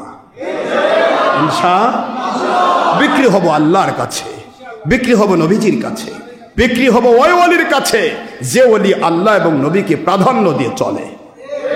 আল্লাহ পাকের আইনই এটা বাবা। ইয়া আইয়ুহাল্লাযীনা আমানু আতিউল্লাহ, আল্লাহকে মানো, ও আতিউর রসুল, রসুল সাল্লাল্লাহু আলাইহি ওয়াসাল্লামকে মানো, ওয়া উলিল আমরি মিনকুম, আল্লাহ এবং রসুলকে মান্যওয়ালা, ভণ্ড বেদাতি নয়, আল্লাহ এবং রসুলকে মান্যওয়ালা উলিল আমর, আল্লাহর ওলি যারা পৃথিবীতে থাকবে তাদেরকে মেনে নাও। আল্লাহ এবং রসুলকে মানার মতো মেনে তুমি নবীজির জান্নাতের সাথী হতে পারবে। এই জন্য সূরাতুন নিসা 4 নম্বর সূরা 5 পারা মদিনা আইন 59 নম্বর আয়াত শরীফ, এই আয়াত দিয়ে আমরা প্রমাণ পাইলাম তাওহীদ, রিসালাত, বেলায়াত। যদি কোনো মুন্সির মুখে শুধু তৌহিদ শোনেন, বুঝবেন ওটা খারেজি মুন্সি, ওয়াহাবি মুন্সি। তাওহীদ থাকলেই রিসালাত থাকবে, রিসালাত থাকলেই বেলায়াত থাকবে। একটি আয়াতের একটা নিলেন আর দুইটা বাদ দিলেন, আপনি তো কোরআন অস্বীকারী। একটা আয়াতে কয়টা জিনিস আছে? তাওহীদ, রিসালাত, বেলায়াত। আল্লাহকে মানো, রসুলকে মানো, উলিল আমর, অলিকে মানো। কয়টা? আর আপনি নিলেন শুধু তাওহীদ। তাহলে কি আপনি শুধু তাওহীদ নিবে, রিসালাত বাদ, এটা ওহাবি খারেজি। আর শুধু রিসালাতের গান গাইবে, তাওহীদ বাদ, এটা হলো বাতিল ফেরকার ভণ্ড পীর। কথা বলে তো, রিসালাত, বেলায়াত, তাওহীদ তিনটার কন্ডিশনে যে চলবে সে হলো হক্কানি ওলি। কোরআনের একটা অংশকে বাদ দিয়ে চলতে পারবে না। শুধু বায়াতের গল্প করছে, দাওয়াতের গল্প নাই। দাওয়াতের গল্প আছে, জিহাদের গল্প নাই। জিহাদের গল্প আছে, খেলাফতের গল্প নাই। শুধুমাত্র খেলাফত আর রাজনীতির গল্প করলে বুঝবেন ওটা খারেজি। বায়াত নাই, দাওয়াত নাই। আবার বায়াত আছে, দাওয়াত নাই, জিহাদ নাই, এটা হলো ভণ্ড পীর। কথা বলছেন না কেন? একটি জায়গাতে কন্ডিশন থাকবে চারটা: বাইআত, ভর্তি, হকের দাওয়াত, এটা হলো দাওয়াত। এরপরে দাওয়াতে আসবে বাধা, বিপত্তি, হবে জিহাদ। জিহাদের কন্ডিশনে আমার মালিক দিবেন খেলাফত। ওয়াদাল্লাহু আল্লাযীনা আমানু মিনকুম ওয়া আমিলুস সলিহাতি লা ইস্তাখলিফান্নাহুম ফিল আরদ। আল্লাহ বলতেছেন, আমি আল্লাহ ওয়াদা করেছি মুমিন তোমরা যদি আল্লাহওয়ালা হতে পারো, হাকিকতে বায়াত, দাওয়াত, জিহাদ ভিত্তিক জীবন গড়াতে পারো, নিজে আল্লাহকে মানবে, অন্যকে আল্লাহকে মানানোর চেষ্টা করবে, এই আপ্রাণ প্রচেষ্টা যদি তোমার অন্তরে থাকে, শুধু দল প্রীতি, শুধু দল পূজা, শুধুমাত্র ব্যক্তি পূজা, শুধুমাত্র হুজুর পূজা নয়, আল্লাহ এবং রসুলকে ভালোবাসার জন্য যদি তোমাদের কন্ডিশন ঠিক থাকে, আমি আল্লাহ ওয়াদা করছি আমি খেলাফত দান করব। খেলাফতটা কে দান করবে? আর আপনি বলতেছেন ভাই আমার হুগামারকে একটা ভোট দিয়েন। তা আপনি কোন খেলাফত জারি করতেছেন? হ্যাঁ, আপনার খেলাফতের নাম কি? এটা কোন আল্লাহর খেলাফত? আল্লাহ পাক বলতেছেন আমি খেলাফত দান করব, আমি দেব। আর আপনি মানুষের কাছে যাচ্ছেন, আপনি দেন, আমি একটু নেতা হই। আর তারপরেও বলতেছেন আশরাফ সিদ্দিকী ভুল, আমরা হক্কানি হলে। আমি বারবার বলছি দয়া করে মন খারাপ করবেন না, আসল ইসলামের দিকে ফিরে আসুন। অনেকে গল্প করে, কত কথা কয় যে তাহলে খেলাফত কেমনে আসবে? এমনি আসবে? এমনি এমনি আসেনি তো। ইউনূস সরকার কেমনে আসলো? কার কাছে ভোট লিছে? এই কে কে কে কে ভোট দিচ্ছেন? দাঁড়ান তো দেখি, দাঁড়ান দাঁড়ায় বলেন। একটা মুন্সিক বলে, মুন্সি তুই কয়েকবার ভোট দিছিস ইউনূসকে? কথা কনে কেন? ফখরুদ্দিন সরকার এসেছিল, কয়েকজন ভোট দিছিল? ও এরা প্যান্টুল মার্কা মানুষ, এরা এমনি ভোট ছাড়া উঠতে পারে, কিন্তু খেলাফত যখন আল্লাহ জাহির করবে তখন ভোট ছাড়া উঠবে না। জালেম মুন্সি, তুমি বুঝতে পারো না? আজকের মাইন্ড মনে চিনে পাপ, মায়ে চিনে সন্তানের কে বাপ। তোমার মন ঠিকই বারবার তোমার বিবেকের আদালতে ঢোল পিটতেছে যে আমি 2 নম্বরই করছি, গোলামি করছি, আব্রাহাম লিঙ্কনের পা চাটতেছি। তুমি আল্লাহর কাছে কখনোই ধন্যা দাওনি। আল্লাহর নাম শুধু তোমার ধোঁকা। বাংলাদেশে আপনার আগস্টের এই যে 5ই আগস্টে আন্দোলন হয়ে গেল, 24 আপনার যে জুলাই থেকে যে শুরু হলো আন্দোলন, এই আন্দোলনে যে সরকার বাংলাদেশ থেকে বিদায় হলো, জুলুম করে আমার আল্লাহ পাক দয়া করে তাদেরকে এমনভাবে সেটিং করেছে যে আল্লাহ পাকের গয়বী মদদ নাজিল করে বাংলার সেই যুবকগুলিকে শোষায় দিলেন যে যুবকগুলি বাংলাদেশে গত 16 বছরও ছিল কিন্তু আন্দোলন করতে পারেনি। কিন্তু সেদিন করলো কেন? উপর থেকে এলকা হয়েছে যে এই জালেমকে আর রাখা যাবে না। তা ঠিক আছে, জালেম তো বিদায় হলো, দাদুর বাড়ি আশ্রয় নিল। এখন তোমরা যে জুলুম করছো, তোমাদেরকে বোধহয় ঠেকানের মতো ক্ষমতা বোধহয় আল্লাহ নাই তো। ওহো, আল্লাহ পাক এমন পাওয়ারফুল আল্লাহ, মুহূর্তের মধ্যে পিঁপড়া তুলে দিবে রে, জায়গা পাবি না, লাফাবার জায়গা পাবি না, গোটা শরীর পিঁপড়া খাই ফেলবে। মালিকের কোনো সৈন্য লাগে না। নমরুদকে খাইতে গিয়ে সৈন্য লাগছিল? কি লাগছিল? ল্যাংরা মশা। এই জন্য আমি বলছি সাবধান হয়ে যাও। আল্লাহু লা ইয়াহদিল কওমাজ জালিমিন। জালেম কখনো হেদায়েত পায় না, সাবধান। জালেমকে আল্লাহ পাক কুদরত থেকে সহ্য করেন না। খবরদার, এক জাতি টুপি ছাড়া পেন্টুল পরে নাস্তিকদের তোষামদি করে, হিন্দু নীতি তোষামদি করে গোটা বাংলাদেশ মূর্তি দিয়ে ভরে ফেলে আল্লাহর গজবে পড়ে তারা বাতিল হয়ে বিদায় হয়ে চলে গেল, দাদুর বাড়ি আশ্রয় নিল। ওই দাদু জানেন তো ভালো করে, মুশরিকের কাছে আশ্রয় নিল। কিন্তু আপনি যে টুপি আলা জালেম, আপনার কোথায় রাখবে আল্লাহ? আপনার তো আর হিন্দু দাদুরা তো জায়গা দিবে না। আপনি যতই মনে করেন যে আমি মাজার ভাঙ্গে দিব, ওলির দরবার আঘাত করব, আর হিন্দুদের মন্দির পাহারা দিব, যতই পাহারা দেন, নেংটি কখনো আপনাকে ভালোবাসবে না। এটা মুখস্থ করে রাখে। আপনি মনে ভাবতেছেন যে নেংটি মতো আমাকে ভোট দিবে, একটা নেংটির ভোট আপনারটা পড়বে না, ও জাগা মতোই পড়বে। ও কান্নাকাটি আপনিই করতে পারেন, কিন্তু নেংটি অত কান্দে না।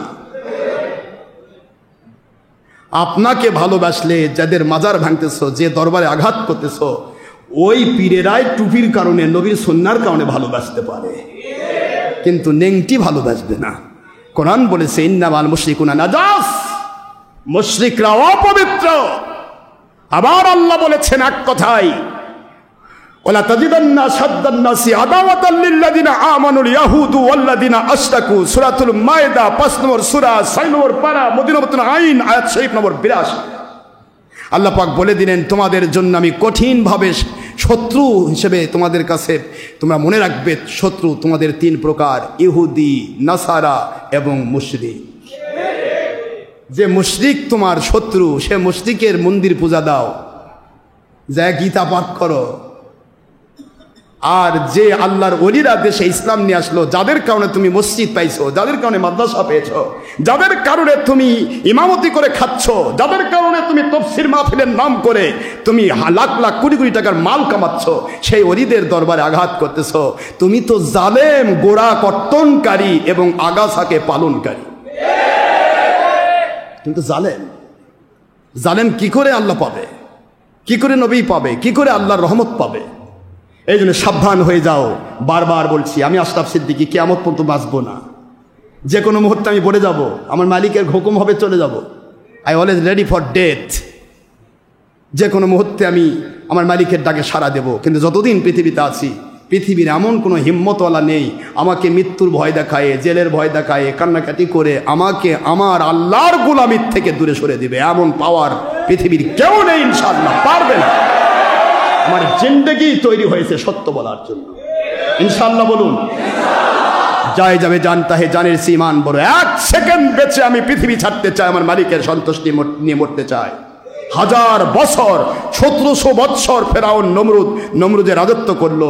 এত বড় রাজত্ব আমার দরকার নেই। কাফের হয়ে, মুশরিক হয়ে, কাফের বেদিনের তোষামদি করে, তাদের চামচাগিরি করে, তাদের পা চেটে আমার বেঁচে থাকার দরকার নেই। আমাদের বেঁচে থাকার একটাই অধিকার, মালিক যতদিন রাখবে পৃথিবীর কারো হিম্মত নেই আমাদের সরে দিতে পারে। মালিক যেদিন রাখবে না, গোটা পৃথিবী যদি এক জায়গায় হয়ে ভোট দিয়ে আমাকে বাদশা বানায় দেয়, আমার মালিক বলবে তো ওরা বাদশা বানাইছে, কিন্তু আমি কবরে ঢুকালাম। কথা বলছেন না কেন? এই জন্য বাবারা, লা তুআতুল মাখলুকিন মাসিয়াতিল খালিক। আল্লাহকে অসন্তুষ্ট করে কখনো দুনি মানুষকে খুশি হতে পারবেন না। সারা জগতের মানুষকে আপনি আল্লাহ না খুশি করে খুশি করলেন। আমার আল্লাহ বলেন, ওরা খুশি হলো তোমাকে আমি না খুশি করার কারণে, ওরা তোমাকে কি দিতে পারে দেখি। আজরাইল যাও, অ্যাডভান্স ওকে নিয়ে চলে আসো। এবার সারা দুনিয়ার মানুষকে খুশি করলেন যা পাওয়ার জন্য, যে আমি পৃথিবীর বাচ্চা হব, মেলা টাকা পাবো, বাহাবা পাবো, বাড়ি গাড়ি সম্পত্তি হবে, এটা হবে সেটা হবে, আমার বাহাবা বাড়বে, আমি ভাইরাল হয়ে যাব। সব ঠিক আছে। এবার যেদিন আপনি ভাইরাল হবেন সেদিন আমার আল্লাহ বলতেছে, আজরাইল ওকে একটু নিয়ে আসো। আজরাইল সে এক থাবা মেরে আপনার পল্পটা খুলে নিয়ে চলে গেল। এবার আপনি বলেন তো, দুনিয়ার মানুষকে খুশি করে আল্লাহকে না খুশি করে কি পাইলেন? কি পাইছেন? এবার দুনিয়ার সব মালিক অসন্তুষ্ট, আমার মালিক খুশি। সব মানুষ মিলে আপনাকে হত্যা করার চেষ্টা করলো। কথার কথা, হোসেন রাদিয়াল্লাহু আনহু তিনি জান্নাতের সকল পুরুষের সর্দার, সেই হোসেন রাদিয়াল্লাহু আনহু তিনি শহীদ হয়ে গেলেন কারবালার ময়দানে। তিনি সেদিন যদি আপোষ করতেন তাহলে তিনি বড় মন্ত্রী পদ পেতেন, অর্থাৎ এজিদের কাছাকাছি থাকতে পারতেন। কিন্তু তা না করে তিনি আমার আল্লাহ পাকের কাছে শাহাদতি মৃত্যু তিনি বরণ করলেন। বলুন তো হযরত হোসেন রাদিয়াল্লাহু আনহু এরকম যদি আপনার আমারও মৃত্যু হয়ে যায়, গোটা জগৎ আপনার বিরুদ্ধে চলে গেল, তারা আল্লাহ বিরোধী, রসুল বিরোধী, আপনি সত্য বলছেন এই জন্য আপনাকে সবাই ধাক্কাচ্ছে, এই ধাক্কা দিয়ে ফেলে দিতে চায়, আপনাকে ধাক্কা মারলো, কিন্তু এই ধাক্কাটা যাবে কোথায়? হোসেন রাদিয়াল্লাহু আনহু জান্নাতের সাথী হয়ে করে দেবে। হযরত হোসেনের জান্নাতের সাথী আপনাকে বানিয়ে দেওয়া হবে। কেন আপনার মৃত্যুর ভয় থাকবে? মৃত্যুর ভয় তো তার যে দলের গোলামি করে, যে ব্যক্তির গোলামি করে, যে ব্যক্তি পূজারি করে, দল কোম্পানির পূজারি, ওই ব্যক্তির মৃত্যুর ভয় থাকে। যে আল্লাহ এবং রসুলের গোলাম, তার মৃত্যুর ভয় নেই। কারণ পৃথিবীতে যেমন আমার আল্লাহ আমাকে ভালো রেখেছেন, অনাদি অনন্তকাল জান্নাতেও আমার আল্লাহ ভালো রাখবেন ইনশাআল্লাহ। বলুন জোরে। এই জন্য আমি সবাইকে দাওয়াত দিচ্ছি, খেলাফতের পক্ষে আসেন। আজগবি গল্প করেন না, কিয়ামত পর্যন্ত টাইম রইল। মনে করেন বাংলাদেশে যেভাবে লাপাচ্ছেন টুপিওয়ালারা, খারেজি ওয়াহাবিজি যে ভাইয়েরা লাপাচ্ছেন, এই বাংলাদেশে গণতন্ত্রের ভিত্তিতে যদি কথার কথা আপনার ক্ষমতায়ও আসেন, আপনার ক্ষমতা টিকতে দিবে না। আল্লাহর কসম করে রাখছি, মুখস্থ করে রাখেন এটা। ডক্টর আশরাফ সিদ্দিকী যা বলে তা হবে ইনশাআল্লাহ। ইনশাআল্লাহ হবে। আপনি দাদুকে খুশি করা ছাড়া আপনি কোনোদিন গণতন্ত্র নিয়ে ঠিক টিকে থাকতে পারবেন না। কারণ আপনার গণতন্ত্রের নেংটি হোক আর দাদুদের, আর খেলাফত হচ্ছে আমার আল্লাহ প্রদত্ত। যে ধরতে আসবে ও আগুন লাগে পুড়ে যাবে। কথা কি বুঝতে পেরেছেন? এই জন্য বাবারা, আমার আল্লাহ পাক আমাদেরকে আল্লাহর পক্ষে, নবীজির পক্ষে, কোরআন সুন্নাহর খেলাফতের পক্ষে সৈনিক হিসেবে কবুল করুন, আমিন। আমরা সবাই রমজান মুবারকের সঠিক হিসাব রক্ষা করে গুনাহ-খাতাও হয়েছে, অনেকের রকম ভুলও হয়েছে, আবার অনেকের হয়তো রোজাও হয়তো হয়নি। আল্লাহ পাক কত সুন্দর সিস্টেম দিয়েছেন দেখে। আল্লাহ বলেন সবার উপর রোজা ফরজ করলাম, কুতিবা আলাইকুমুস সিয়াম কামা কুতিবা আলাল লাযিনা মিন ক্বাবলিকুম লাআল্লাকুম তাত্তাকুন। সবার রোজা ফরজ করে দিলাম। এবার একজন গরিব দাঁড়িয়ে বলল, একজন অসুস্থ ব্যক্তি দাঁড়িয়ে বলল, আল্লাহ আমি তো অসুস্থ, রোজা তো রাখার ক্ষমতাই আমার নাই, আমি কেমনে রোজা রাখবো? এবার আল্লাহ বলেছেন ফামান কানা মিনকুম মারিদান আও আলা সাফারিন ফাইদ্দাতুম মিন আইয়ামিন উখার। দেখেন আল্লাহর আইনটা দেখেন। পরের আয়াত 184, আগেরটা 83, পরেরটা 84। তো 183 নম্বর আয়াতে সূরাতুল বাকারা 2 নম্বর পারা 2 নম্বর সূরা আল্লাহ স্পষ্ট করেন, হে অসুস্থ ব্যক্তি, পুরুষ মহিলা, তুমি অসুস্থ, অসুবিধা নেই। রোজা যদি একটা ইচ্ছা করে বাদ দেয়, তাহলে একটার বদলা সরাসরি 60টি করতে হবে, 60। 2 মাস, এই 2 মাসের মধ্যে আবার একটা বাদ যায়, আবার 2 মাস, অর্থাৎ তুমি সারা বছর রোজার কাফারা কমপ্লিট করতে পারবে না। কিন্তু আমি আল্লাহ কত সোজা করেছি দেখো। তুমি যে অসুস্থ হও, যে অসুস্থতায় তোমাকে ইঞ্জেকশন দিতে হচ্ছে, যে অসুস্থতায় তোমাকে স্যালাইন খেতে হচ্ছে, যে অসুস্থতায় তোমাকে বিভিন্নভাবে কষ্ট পেতে হচ্ছে, দুর্বল হয়ে যাচ্ছ, তাহলে তুমি কি করবে? রোজা ছেড়ে দাও, দিনের বেলা আরাম করে খাও। যখন তোমার সুস্থতা ফিরে আসবে তখন তুমি রোজা রাখবে। রোজার একটার বদলে একটা, ওই রোজার পরের মাসে বা অন্য মাসে রোজা রাখলেও এই রোজার মাসে রোজা রাখার সওয়াবই আমি দান করব। আল্লাহকে আপনি কিভাবে, আপনি আল্লাহ পাক কি আমাদের উপর জুলুম করেছে বাবা? এবার একজন অসুস্থ ব্যক্তি বলল, বাস মুসাফির বলল, আল্লাহ আমি তো মুসাফির, আমি সেহরি খাওয়ার সময় পাবো না, ইফতার করার সময় পাবো না, তাহলে আমার কি হবে? আল্লাহ বলেন সফরের হালতে রোজা রাখার দরকার নাই, সফর ফেস করে এসে তুমি বাড়িতে রোজা রাখো। এবার একজন অসুস্থ রোগী বলল, আল্লাহ পাক রোজা যখন অসুস্থ থেকে সুস্থ হব তখন তো আমি রোজা রাখবো, কিন্তু এমন বয়োবৃদ্ধ আমি, এত বড় অসুখ আমার তো সুস্থতাই নাই, আমি বেডে পড়ে আছি, আমি বৃদ্ধ, আমি তো আর রোজা রাখার কোনো প্রকার এবিলিটি আমার আসবে না, আমি কি করব? এবার আল্লাহ বলেন ওয়া আলাল্লাযীনা ইউতিকুনাহু ফিদিয়াতুন তুআমু মিসকিন। ওয়া আলাল্লাযীনা ইউতিকুনাহু, আমি আল্লাহ তোমাদের জন্য সহজ করে দিলাম, যদি তোমরা ধনী হও তাহলে তোমরা আর অসুস্থতায় সুস্থ হবে না, এরকম যদি হয় তাহলে তোমরা রোজার বদলে কাফারা দিয়ে দাও। একটা রোজার বিনিময়ে দুইটা মিসকিনকে এক বেলা পেট ভরে খাওয়াও, বা একটা রোজার বিনিময়ে একটা মিসকিনকে 2 বেলা পেট ভরে খাওয়ার মতো অর্থ আল্লাহ রাস্তায় দান করে দাও। গরিব ভিখারি দুর্বল মানুষ দাঁড়িয়ে গেল, আল্লাহ আমি তো গরিব মানুষ, আমার নিজেরই দিন আনা দিন খাওয়া, আমি ফিদিয়া দিব কেমনে? আমার তো সে অ্যাবিলিটি নাই, আমার আল্লাহ বলে অ্যাবিলিটি নাই। আমি তো দেখতেছি, এবার তুমি তওবা করো, আমি আল্লাহর কাছে নিজেকে তুলে ধরো, আমি তোমার রোজা না রাখার জন্য ধরবো না, যেহেতু তুমি অপারগের জন্য সিস্টেম আলাদা করে দিবেন। সুবহানাল্লাহ। এই জন্য আল্লাহ পাক আমাদের সবাইকে এই কথাগুলি বোঝার তৌফিক দিন, যে আমরা যেন ইচ্ছে করে রোজা নষ্ট না করি। যদি হয়ে থাকে তওবা করি, ফিরে আসি। বাবারা, রোজার এই শিক্ষাটা সারা বছর রাখতে পারবো তো ইনশাআল্লাহ? রোজা রেখে যেমন নামাজ ছাড়েন নাই, এখন তো কত নামাজ পড়তেছেন, 20 রাকাত তারাবি, তারপরে ফজর, জোহর, আসর, মাগরিব, এশা, সুন্নত সহ পড়ছেন। রোজার পরে শুধু 5 ওয়াক্ত নামাজটা পড়তে পারবেন না বাবা? মিস যেন না হয়। নামাজ মুসলমান মিস করতে পারে না বাবা, নামাজ মুসলমান মিস করতে পারে না। ভুল হতে পারে, ফিরে আসবেন, ভুল হতে পারে, কাজা করিবেন, কিন্তু খবরদার নামাজ মিস করা যাবে না। এটা যেন মনে থাকে, কারো ক্ষতি করবেন না, মা বাবার খেদমত করবেন, আল্লাহর সন্তুষ্ট থাকবেন। কে কি বললো বলুক না বাবা। নবীজি পাক সাল্লাল্লাহু আলাইহি ওয়াসাল্লাম সহ সকল নবীগণ নিষ্পাপ মাসুম ছিলেন, তাদের বিরুদ্ধে বলার লোক কি কম ছিল? কথা বলছেন না কেন? কেন তাদের গুনাহ ছিল? হুজুরের বিরুদ্ধে মিথ্যে কথা বলে নাই? হুজুরের স্ত্রীর বিরুদ্ধে মিথ্যা অপবাদ দেয় নাই? তা কি হয়েছে? এগুলো তো সুন্নত। আপনি যখন হকের উপর উঠবেন তখনই তো এগুলি হবে। আর এটা এমন একটা কন্ডিশনে হবে, আল্লাহ পাক চান যে কেউ আপনার বিরুদ্ধে মিথ্যে বলুক, আর আপনার জীবনের গুণাগুলা সে টেনে নিয়ে বেড়াক, আর তার জীবনের নেক আমলগুলি আপনার কাছে ফেসলিট করে পার করে দিক। কারণ আল্লাহ আপনাকে ভালোবাসেন। সুবহানাল্লাহ বলবেন না? যাকে আল্লাহ ভালোবাসেন তারই বিরুদ্ধে লোক তৈরি হয়ে যায়। যাকে আল্লাহ ভালোবাসেন না তার বিরুদ্ধে বলার কেউ থাকে না, কারণ ওর বিরুদ্ধে বললে ওর গুনাহ মাফ হবে। আল্লাহ ঠেকা আপনার গুনাহ মাফ করার। এই জন্য যাকে আল্লাহ ভালোবাসেন তার বিরুদ্ধে লোক তৈরি হয়ে যায়। ভণ্ড বলবে, এটা করবে, বিতর্কিত বলবে, ভণ্ড পীরের মুরিদ। আপনি বলবেন ভাই সাহাবাই কেরামকে এরকম কাফেররা জ্বালাতো, যেখানেই যেত সাহাবি কাফেররা এসে জ্বালাতো, এই ভণ্ড নবীর উম্মত, নাউজুবিল্লাহ। তা আপনার তো ওই সুন্নত আদায় হচ্ছে। আর যদি আপনি মনে করেন যে আপনি যে পীরের মুরিদ সেটা ভণ্ড, তাহলে তার কাছে থাকারই দরকার নাই, তাহলেই তো আপনার বিপদ কেটে যায়। ঠিক না? ঠিক বলেন না? কিন্তু প্রশ্ন হলো, যখন আপনি হকের উপর উঠবেন তখন আপনার বিরুদ্ধে এগুলি হবে। এই বাংলাদেশে ভণ্ড পীরের অভাব আছে?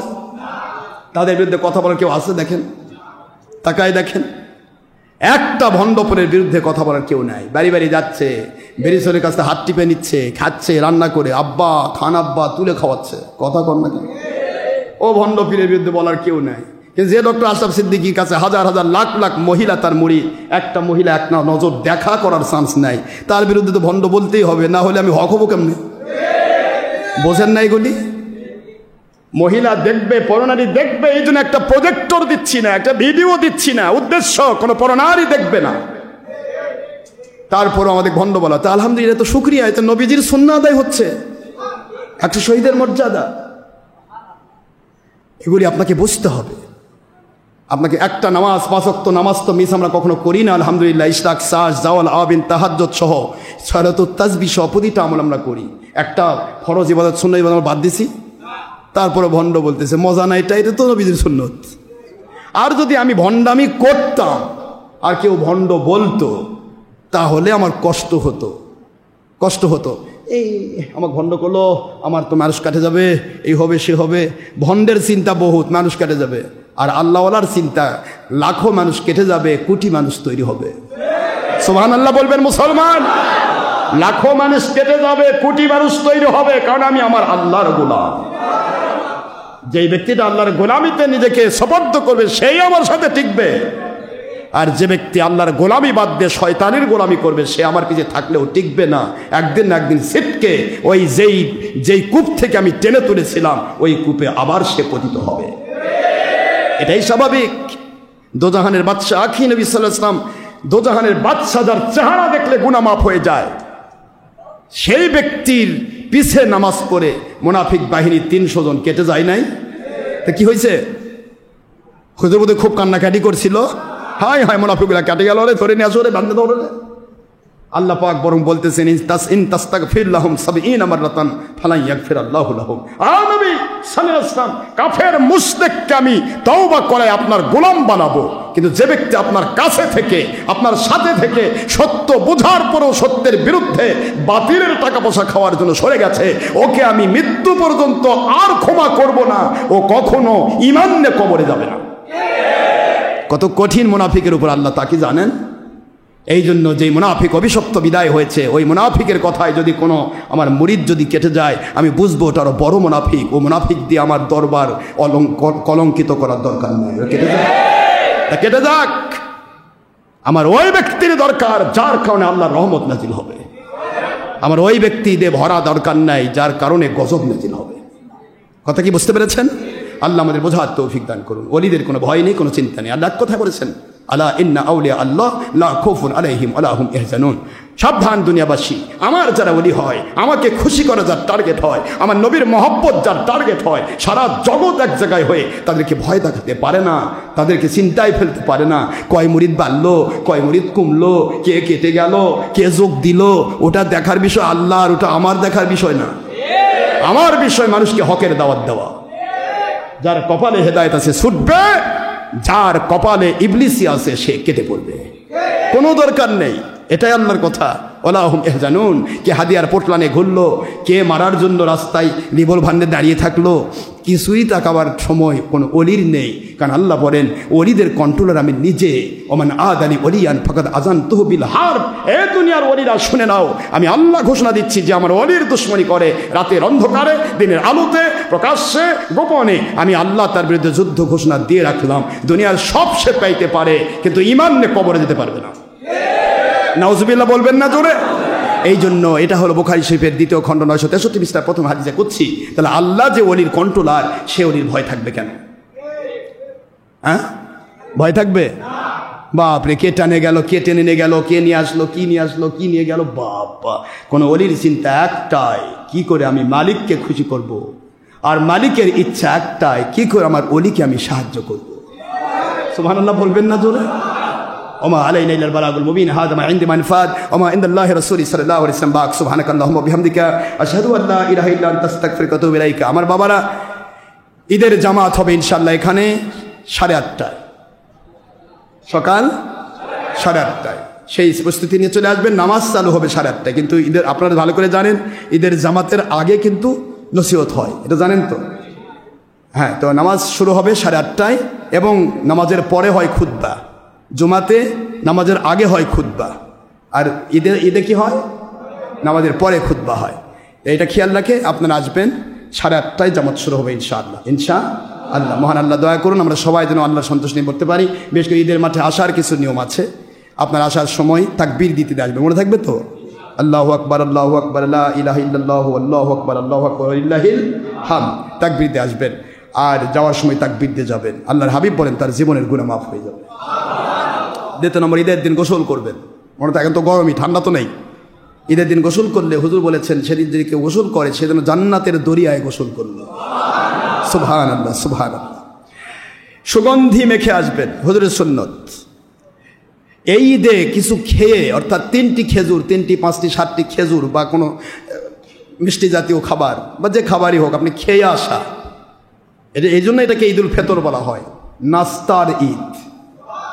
ফতুর শব্দ হলো ব্রেকফাস্ট, নাস্তা। আল্লাহ বলেন, 1টি মাস আমার বান্দারা সকালবেলা কিছু খায়নি রে ফেরেশতা, আজকে দেখো নাস্তা করে ঈদে যাচ্ছে। নাস্তার ঈদ। বাড়িতে কিছু খেয়ে আসবেন, আর ওই ঈদে কোনো কিছু না খেয়ে আসা সুন্নত, এইটাতে খেয়ে আসা সুন্নত। কমপক্ষে 3টা খেজুর খাবেন, ঠিক আছে তো বাবা? এটা খেয়ে আসবেন, এটা সুন্নত, একটা সুন্নত। হুজুর সাল্লাল্লাহু আলাইহি ওয়াসাল্লাম বলেন, এই সুন্নতগুলি আদায় করে যখন কেউ ঈদের মাঠে আসলো, ঈদের জামাতে আসলো, ওই ব্যক্তিটা বাড়িতে যাওয়ার সময় আল্লাহ ঘোষণা দেন, হে আমার ফেরেশতারা, এই বান্দাগুলোর ব্যাপারে তোমরা শুনে রাখো, আমি আল্লাহ পাক এদেরকে নিষ্পাপ মাসুম করে বাড়িতে ফেরত দিলাম। আল্লাহ পাক আমাদের সবাইকে সত্যিকারে ঈদ, সত্যিকারে রোজা, সত্যিকারে হাকিকতে নামাজ, হাকিকতে রোজা, হাকিকতে হজ, হাকিকতে যাকাত, হাকিকতে তওবা, হাইগতে বায়াত সব কিছু কমপ্লিট করে আল্লাহর সন্তুষ্টি নিয়ে মরবার তৌফিক দান করুন আমিন। ওমা আলাইনা ইল্লাল বালাগুল মুবিন হাদা মা ইনদি মানফাত ওমা ইনদাল্লাহি ওয়া রাসূলি সাল্লাল্লাহু আলাইহি ওয়াসাল্লাম বাক সুবহানাকাল্লাহুম্মা বিহামদিকা আশহাদু আল্লা ইলাহা ইল্লা আনতা আস্তাগফিরুকা ওয়া আতুবু ইলাইকা। আসসালামু আলাইকুম ওয়া রাহমাতুল্লাহি ওয়া বারাকাতুহু।